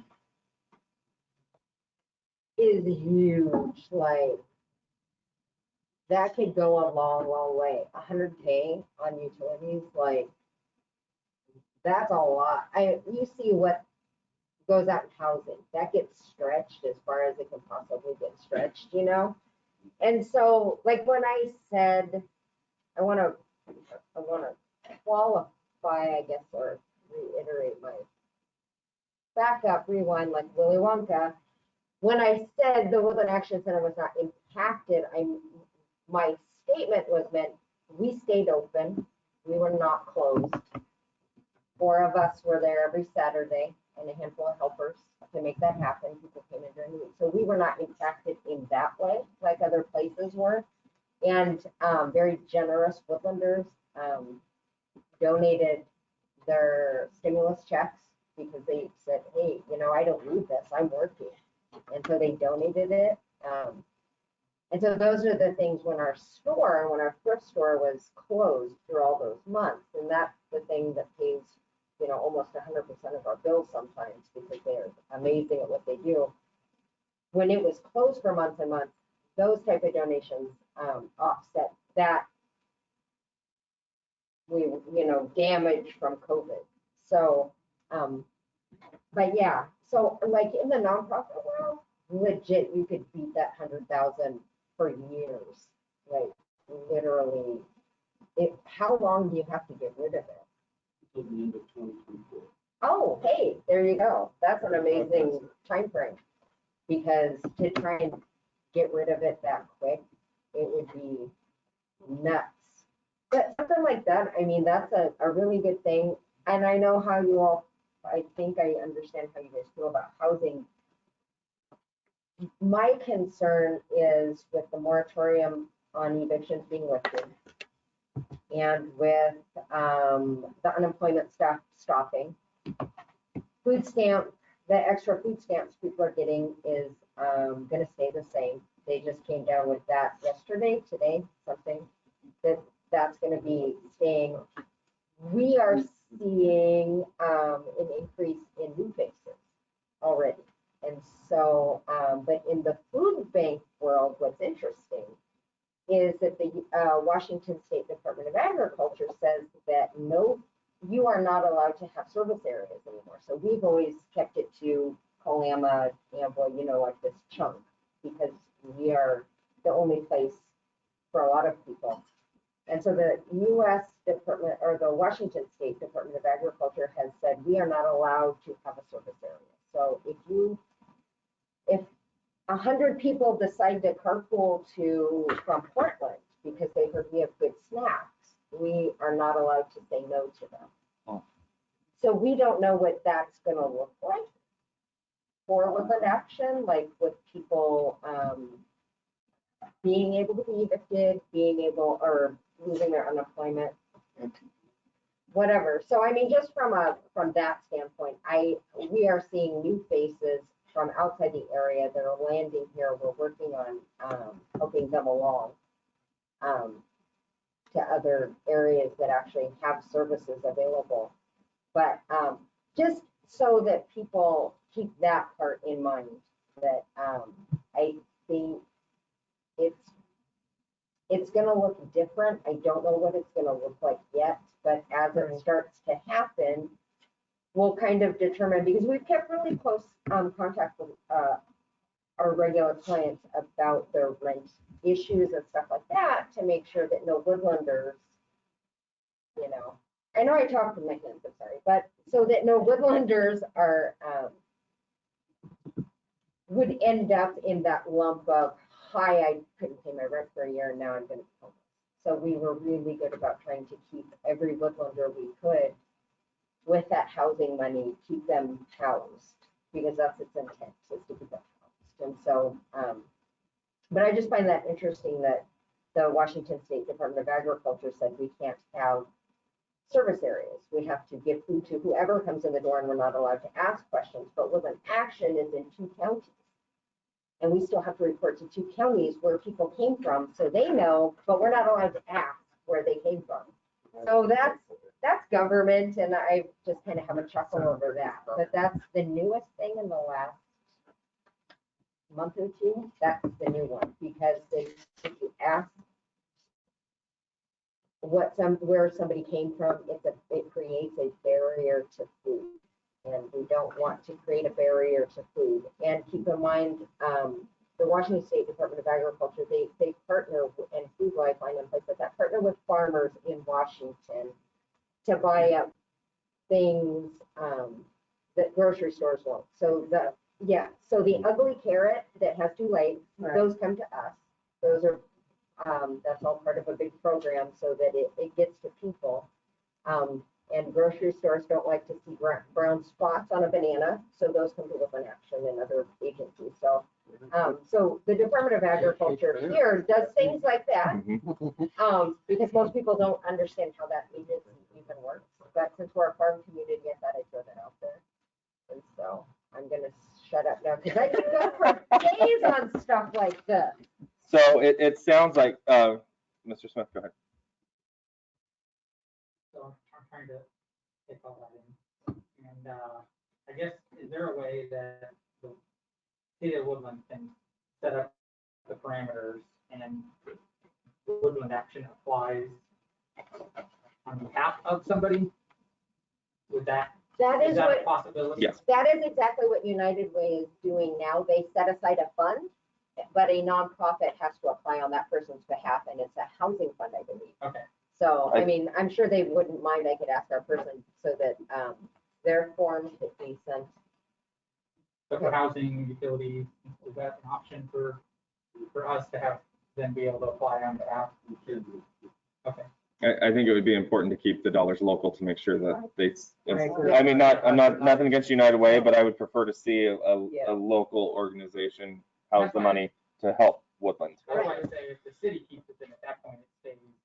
Right, Sure. but that's a fund that they just released, and people from Woodland, because there isn't a funding mechanism for people outside of city limits for housing. So if somebody's outside of Woodland city limits, they can come to us. We can apply on their behalf to have rent paid for them. So Now, are you allowed to ask them where they live at that point? housing, yes, food, no. So it just depends on where the stuff comes from, determines what the rules are. And those rules change almost weekly. Of course, but It's government. So would that be a better way in the long run than to set it up that way? I mean, yeah, and then that way the city would be the person, Doling out funds. right? Yeah. Or crediting. How would that work for you? You said you can't waive something, but Well, we can't waive a service fee, but if we allocated dollars for this purpose and you told us someone is eligible, we could then basically, the general fund where the COVID dollars are sitting, could pay the enterprise, pay off that bill and then show credit on the bill. gotcha. That would make sense. And how soon do you need an answer on some of this stuff? that was my question. Depends what's passed this evening. Okay, because that's I'm something. sure that the office would be in touch saying, hey, we've Right. got this and these other parameters because we still have to set the parameters. So I would encourage that be part of the motion this evening if that's the way council wants to choose to go, is how to, yes, Mr. Plaza. I'm gonna be a jerk again, Okay, because I'm just gonna play devil's advocate, and that's what I'm normally good at, is being turkey. But if there's that many charitable organizations that are built to help, and that's their function, how is it the city's role to be a charity organization by handing out money to people to pay their bills? Is that not interesting that the government wants you to do this? Because, and do you know why? And I speak from this background, is that I think it makes them feel better about other decisions that they make. That's what I think. It's a buyout. And God help me, because this will really, I shouldn't even say this in public, but that's my opinion, because that's money that should already be allocated to, there's already programs in place on a state level. There's different organizations that handle this stuff. So by doing this, they are trying to make each municipality, here's what you can do with this money, go be a nonprofit. And if there weren't so many, I mean, there's literally a gajillion different nonprofits helping people for different things, just like that. And it makes no sense because they do not have a system in place, whereas nonprofit agencies already have a system in place and a process and procedure to handle all of this and document it and make sure, because when you get grants, like Ms. Coleman will tell you, you have to then report what you did with somebody's money, right? Mm-hmm. Same thing with a nonprofit. If the city gives the with an action money, there's a laundry list of, this is what every quarter that our treasurer has to give, because that's what a council determined was the best way Can I to say create something, Kirsten? transparency. So, I would like to say something jerky as I'm well. gonna take over your meeting. Not that I'm trying to be jerky, but it almost sounds as if this is an opportunity to make you individuals feel good about getting all this money, spending it somewhere else. And just here's a small portion to make me feel good about spending money. That's what it seems like. Right, Mr. because Smith. it could have been given already from wherever, because this money came from somewhere. Right, It right. didn't just magically appear one day with a COVID stamp on top of it. They're in the back room printing it. Mr. Smith. Anyway. So if we allocate 100,000 for utility review, and it's good till 2024 at this point, Till the end of 2020. if it's not working well, it's not being used, could we Yeah. change where that can go at that point? Yeah. So there's nothing that says this is, when we do this Set now, final. we're locked in, it's gonna stay this way, but And a good example is when we got to the end of the last round, the 300 or whatever, we came back and said, hey, we still have X amount of dollars left. We think it'd be best if we reallocate it here because it wasn't used or it wasn't picked up. No. so I don't wanna say that, no, we're not gonna make ourselves feel better by not putting it there now, but if it's not working, we could do it later. I would like to make myself feel better. Okay. Okay.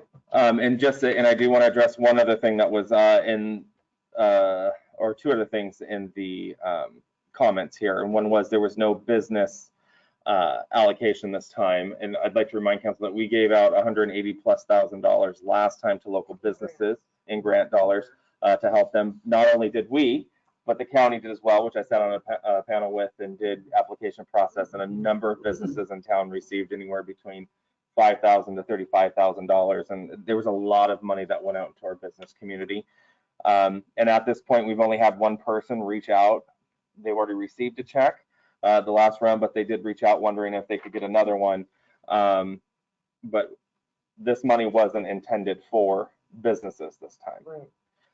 That there was other limitations to this. And then also it says the hotel motel impacts negatively. I'd also like to make it known that our sales tax dollars are up, our revenues are up. The city never really shut down during COVID. I mean, there was some impact. I'm not saying there wasn't. I'm not naive to that. Obviously, we gave money out to businesses that were impacted by COVID and shutting down and those types of things. But I think that we're doing pretty good. I think our businesses in town are doing pretty good. I think that we all have been conscious to shop local and make sure that we're helping out and giving out to the organizations here in town and to our churches. So I just want to address that because those are part of the record, and it's not that we weren't thinking about our business community. We've already helped them. And there you go. I'll leave it at that. The only other thing that I forgot to mention this evening too was this email from Mr. Goddard, and it was to update the audio-visual system here in council chambers, which these dollars can be used for. And I've got an estimate here for about $16,000. to help with that. It would get rid of the camera in the back and put in a better system, better audio, so there could be better engagement from our community. Obviously, it would allow us to continue doing online, but separating out and not doing two and just doing one and then uploading later. So, and that would be put into this room. Again, I know some folks would squawk and say, well, you're just spending it on yourself, but this is a way to help folks understand what we're doing here because we have so many. But maybe with better system. If you're calling in or if you're trying to listen on Zoom, it's very hard to understand what people are saying here because I did Zoom from home one time when I was not feeling good. I could hardly understand what people were saying. So and this should eliminate that. A better system. So, and this is out of Cal, so it's not like we're going down to California to get it. So it's still helping out a Cowlitz County business on top of it. So I'd ask that 16,000 be put in there as well. And before I turn it over to you for further discussion, well, I'll just turn it over to you for further discussion at this point. I think Mr. Plaza. Oh, Mr. Plaza. Yeah. I don't know well, let me backtrack. Okay. It's not to keep pounding on this utility. Okay. But again, I have a hard time with $100,000 going towards that when we have other things that are just as essential, if not more essential, that need funding just as badly.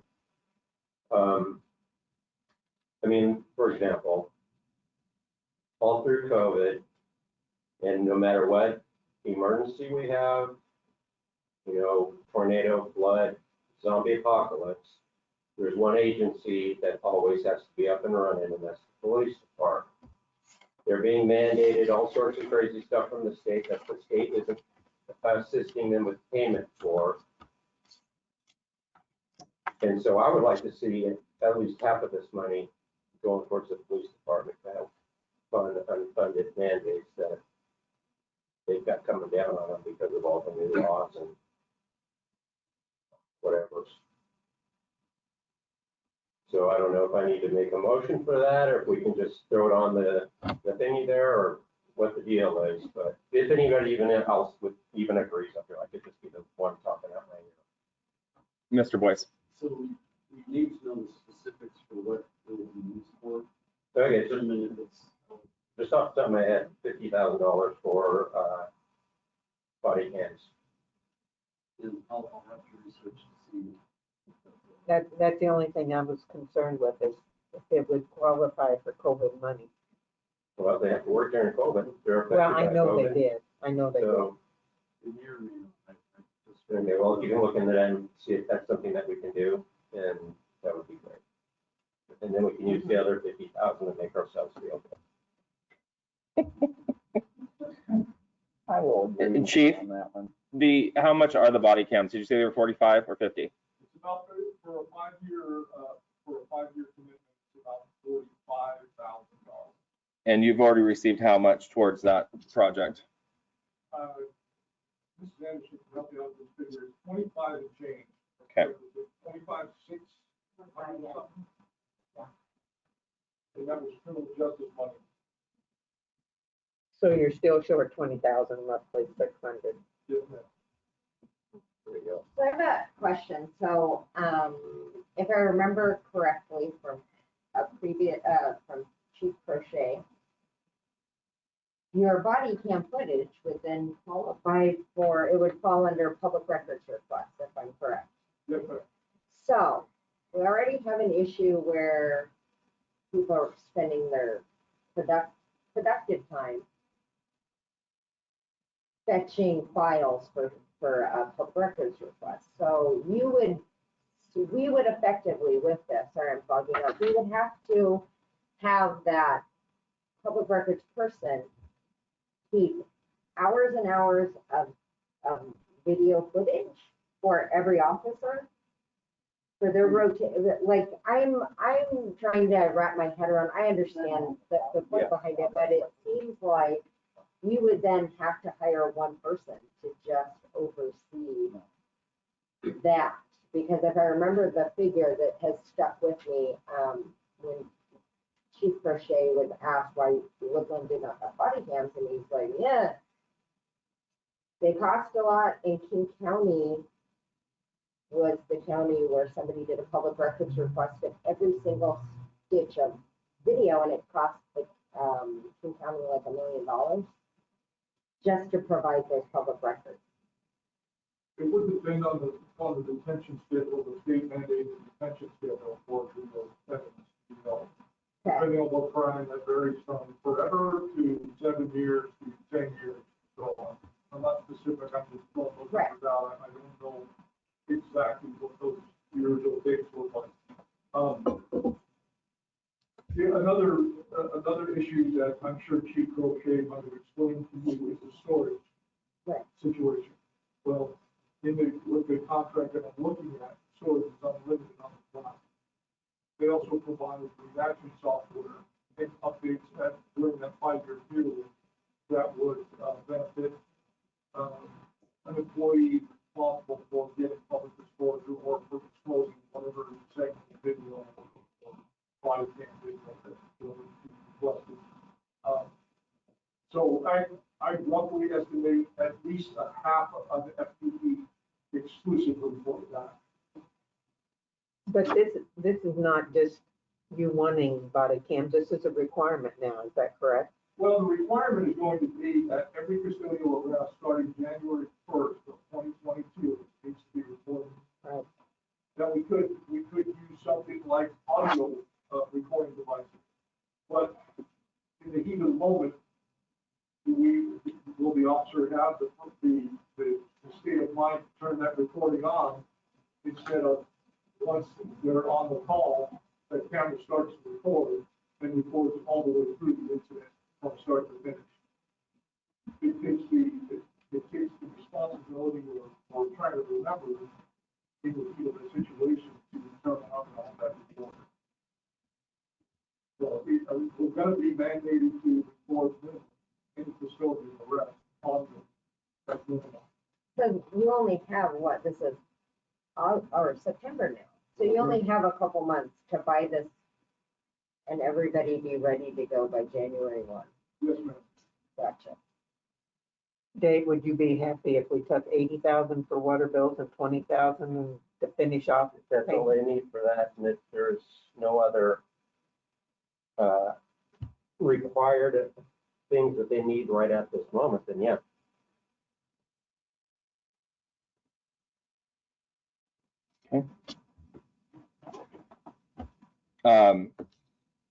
How does everyone feel about 16,000 for the new audio equipment for council chambers? I say yes, definitely. Is that another thing that'll be documented, and held up forever and ever, so that someone can do a public records request? Just ask them. Let's see here. No, it's coming. A city hall ventilation system. Now, again, if this goes, this was an estimate for 2 buildings, eventually 2 buildings. And if not, again, if that money is not spent, it will come back to council to be reallocated somewhere else, similar with the utility assistance money as I'm indicated. good with that. Any objection? Because that would come under a health issue. Yes. Yeah, that's good for everybody. Mhm. Okay. And then the rest would go towards the water and sewer projects at Public Works. Sounds perfect. Okay. Yeah. All right. That's the whole thing, so. Right. Okay, perfect. So I've got 80 to utility assistance program, 20,000 to the police department, specifically body cams if available. If not, that 20,000 will have to come back to council for reallocation. Is that, yes, okay. 16,000 to audio and visual here in council chambers, $100,000 towards city hall ventilation system, and the remaining balance, which is 1.6 or so, to water sewer projects at the direction of Ms. Coleman. Sounds great. Oh, just one more real quick. Yes. As far as the premium pay Mhm. to full-time employees, that's for every department, police, public works, Oh, yes, I didn't write that down. everything, right? I think council should discuss that before granting them. There, you could go either way with this one. There could be those that support it, similar to a resolution, and those that will not support that and think that money could be better used somewhere else. There could be issues with some employees feel that they were on the front line, although this is appreciation, and there has been hazard pay through other organizations, not only throughout the state, but through the country as well, that maybe I deserve more or than the other person, because they got to work from home and I still had to be out in the rain and shoveling whatever or still contacting the public. It is a slippery slope, but it was something that was discussed, so that's why I brought it forward. Question. Yes. Is that for current employees, or are we Correct. paying that to any employee, people that were employees at any point during COVID? We stated current essential city workers. Oh, okay. Oh, I missed that current part. Okay, thanks. Okay. So I had, just a note, I don't want to interrupt you, but, before I forget. 80,000 over 2 years would be $3,333.33 a month budgeted out of what utilities would be, of what kind of utility assistance would. So, I mean, that's a pretty good amount. Okay. That could help what, like if your bill's 700, I mean, that's a couple, 3 people at least a month. Oh, absolutely, absolutely. I think more along the lines of, not that single, but we have a very large population of mature individuals in communities within the city that are one-person households, especially over in the Woodland East. And I know that they're struggling with their rents. It's not going to be a water bill like mine. I've got 5 people that live in my house, and they're 1 to 2 with barely any water usage. So that number, you probably help out more than that, I would think. Right. Okay. Mr. Plaza. Okay. Again, I'm going to sound like a jerk. That's what it starts like. Or maybe I'm not. Somebody can clarify. Is that 1,250 for every full-time employee, including managers, directors, all that? It is. Okay. All right. Okay, here we go. And you guys are all going to hate me and throw me dirty looks and curse at me, behind my back. Personally, I think department directors are well compensated for the position that they're in.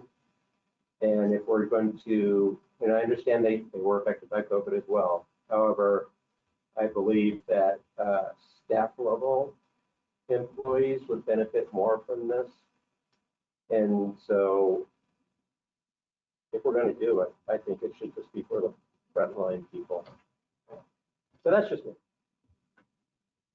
Does frontline include city council members? No, we're, You're already raking it in. What are you talking about? keep talking like that, people are going to be on Facebook files that we're shoveling money into our pocket. Right.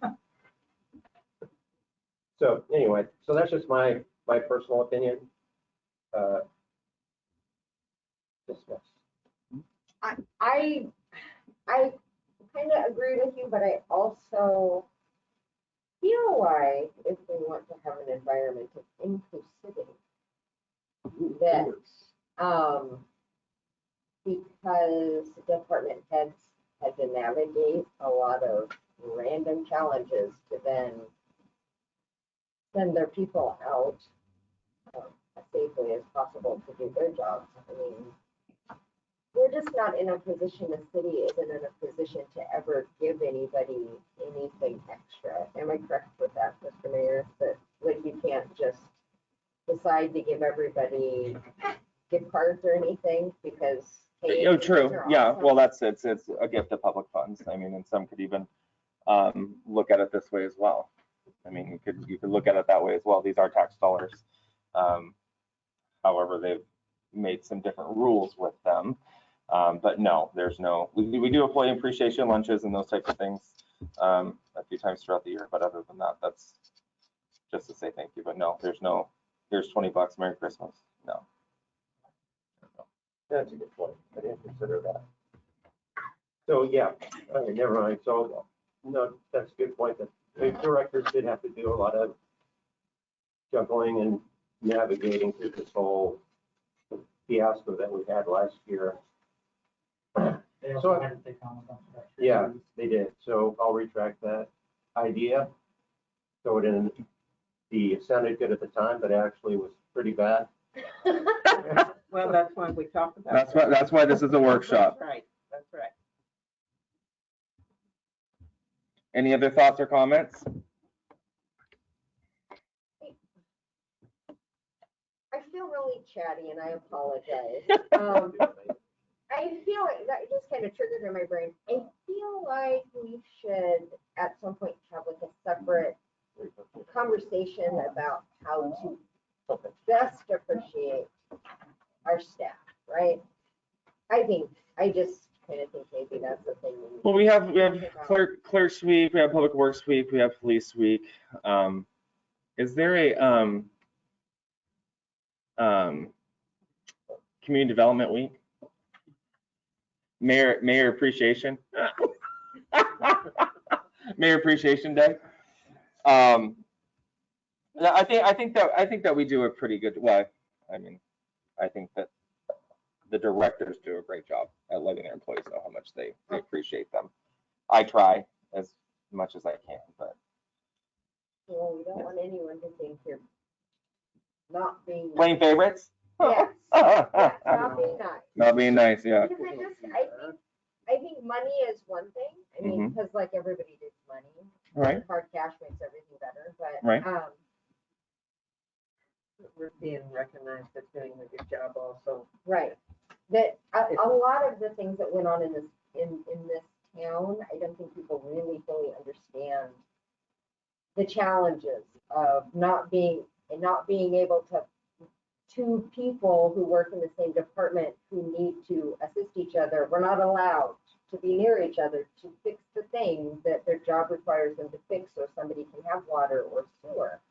I mean, it was just like all this randomness that made everything a challenge that I don't think everybody kind of internalized of how COVID impacted them, but they don't really understand the challenges that every staff member kind of had to navigate. So yeah, I just feel like there should be more. Like, I don't know. I'm feeling like, I don't know, cake, birthday cake. We need to have more cake. More cake. Something. I will do my best to do more cake at the office. Yes. Okay. Are we voting on? That after we come out of workshop here. Don't we have to, doesn't have to be, have to check on the To make sure. authority or the okayness of the. Couldn't we amend that? City council could If- adopt it that way, and if it's. Yes. Can't be used for that, I can come back on that one issue. Okay. If council's comfortable with that, Yeah. or we can pull that 20,000 out and just wait until the. No, let's just go ahead and do the first one. Okay. So I got 80,000 utility assistance, 20,000 to the PD for specifically body cam, 16,000 for audio visual, $100,000 for venting, and the remainder to water and sewer projects throughout the city. And what's the deal on the premium thing? We're gonna wait on that to kind of discuss. How it much sooner. is left? Do we have to take it out of the 1.6 mil? Yeah, whatever is there. Okay. Well, what was your math? Again, I just, We'll are you take sure? public input on that one to see how well it goes. What do you think? I mean, Maybe one of them. no, there's buckets of money to throw around, so I mean, I get it. It's 41 grand at the end of the day. And I see your point and I see your point at the end of the day. So I don't know. I don't know what the right thing is. Do we hold off for now because we can always reallocate it and then see what public input is on it, see if it's something that people can swallow a little bit. Well, I would caution you on that to say, hey, we're going to do this and then turn around and then take it away. Yeah. That's with something like that, because there's going to be expectation for follow through, and then, oh, here you go. Oh, never mind. Okay. Mrs. Graham? Oh, that's it out loud? I've been sitting here trying to analyze this whole thing for the premium pay, for essential city workers. City workers are all essential, we know that, otherwise we couldn't flush the toilets or Mhm. do anything like that. I don't feel that we have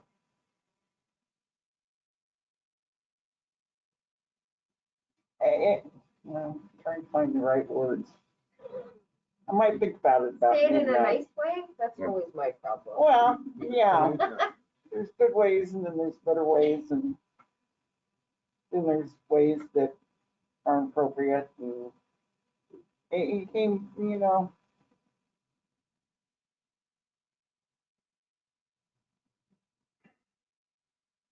I don't think personally myself that I could agree with that. Mr. Plaza, Because I think Oh, we're Mrs. they're Graham? well paid. They put in their time. We haven't. Yeah, so they had to put a mask or stand 6 feet apart or, but gosh darn, they were employed and had their jobs and What's the I manager's just take don't- on it, as far as, I mean, it seems like, I know that, I would love to give people money, Right. but I know the city also I would, worked from home and accommodated a ton during this time to try to mitigate issues Right. as well as they could. So part of me says, yeah, give everybody $400. The other part of me sits back and says, it seems like everybody's throwing money at everybody right now. Mr. And Mr. Plaza. Okay, hopefully this idea will be better. Not idea, but opinion. Okay, so I sense after sitting here listening to everybody talk, obviously my first idea was a stinker. But then I've been kind of like going over what the possible optics of paying city employees who were employed all during COVID an extra $1,250 when on the same but action item, we're saying, well, people are so bad off, we got to help them with their utility bills. So how will it look to Billy Bob, everyday man, when he sees us throwing cash at city employees who've been working this entire time when, according to them, that money could be spent better spent elsewhere? So my thinking on that has evolved, and I don't think that that's something that we should be taking into consideration right now. I think it's something that we can think about later, but I think that needs to be put on hold for the moment. Okay. That's just me. Mrs. Graham, are you in agreement with that? I see you nodding your head. I'm trying to figure out how this is going to go here. Mr. Smith? I think same thing. We can reallocate money once we figure out a little bit more. I don't think we've got all the info on it. I think having a few more conversations with department heads and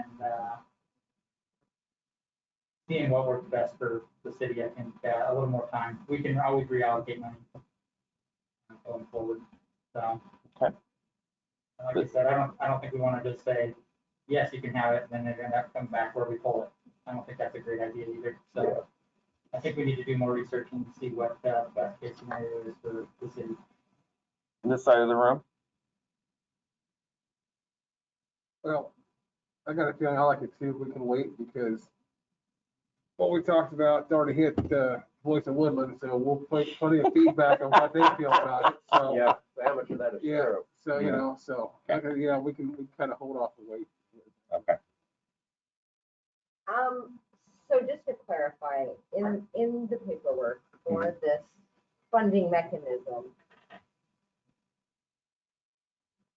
does this actually say for grants to eligible private employers to provide hazard pay to essential workers? Like that's a way you could use this money. Yeah.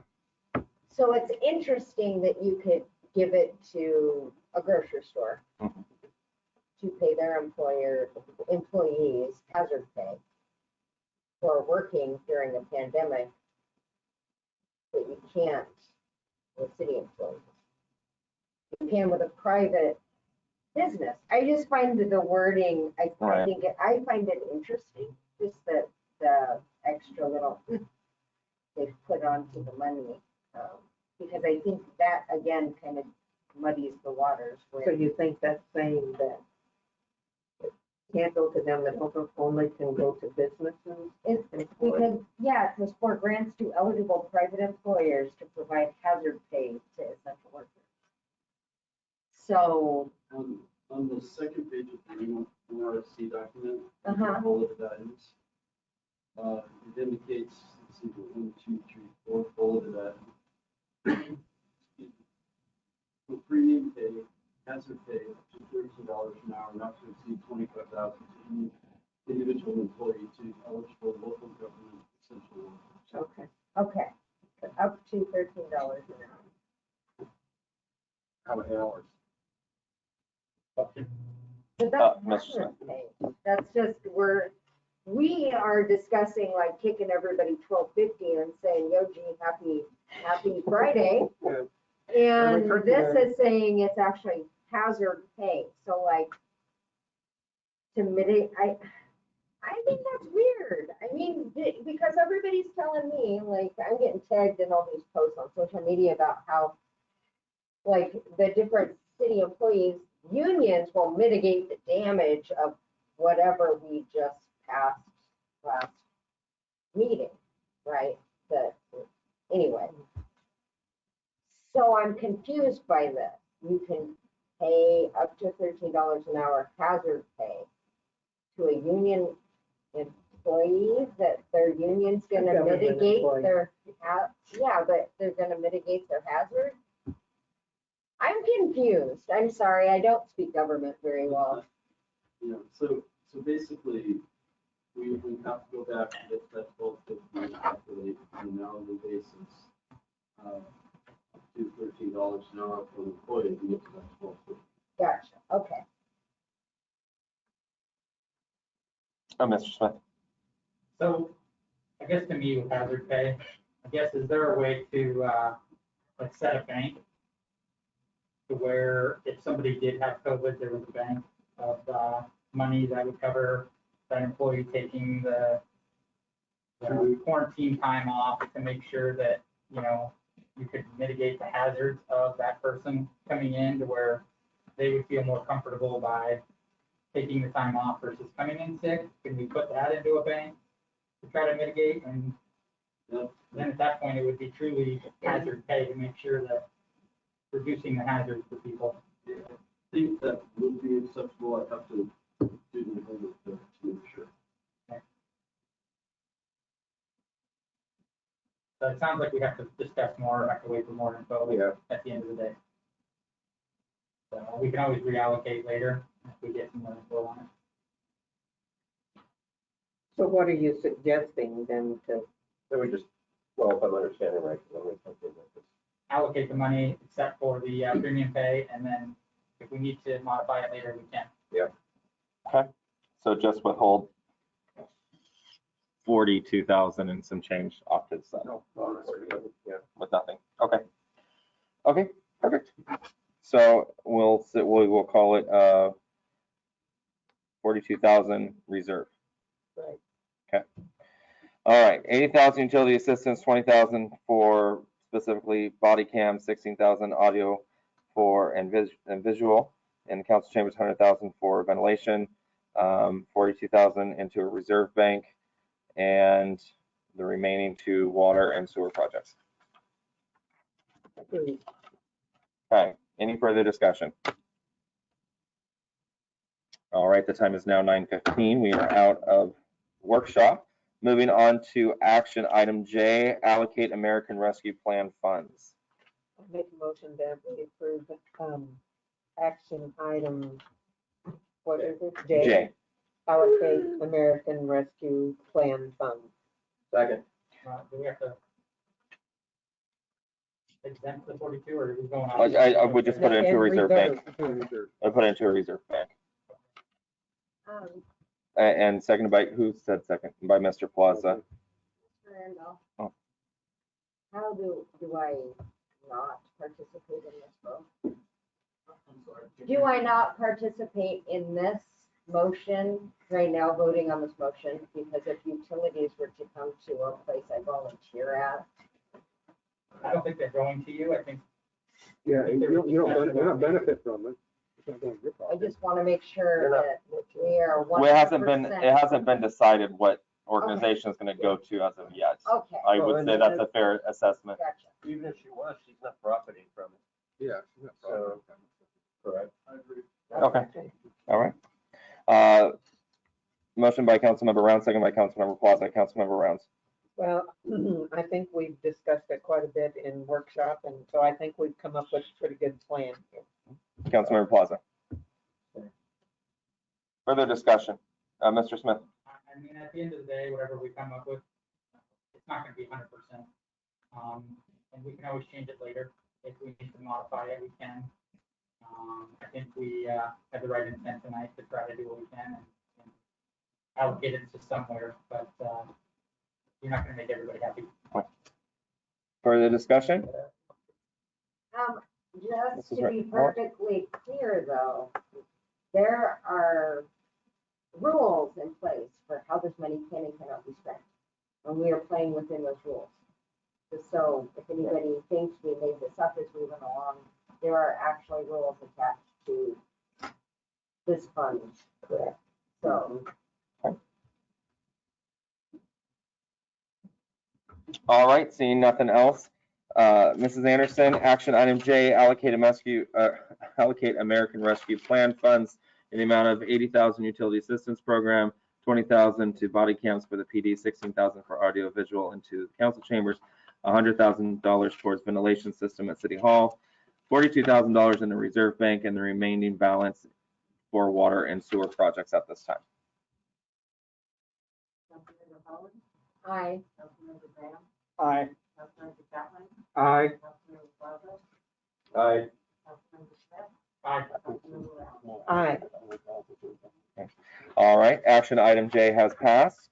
The time is now 9:18. Move to adjourn. Second. Moved by Councilmember Holland, seconded by Councilmember Smith this evening. All in favor, say aye. Aye. Anyone opposed? The time is 9:19. Thank you, everybody. Dave, sound like going to post.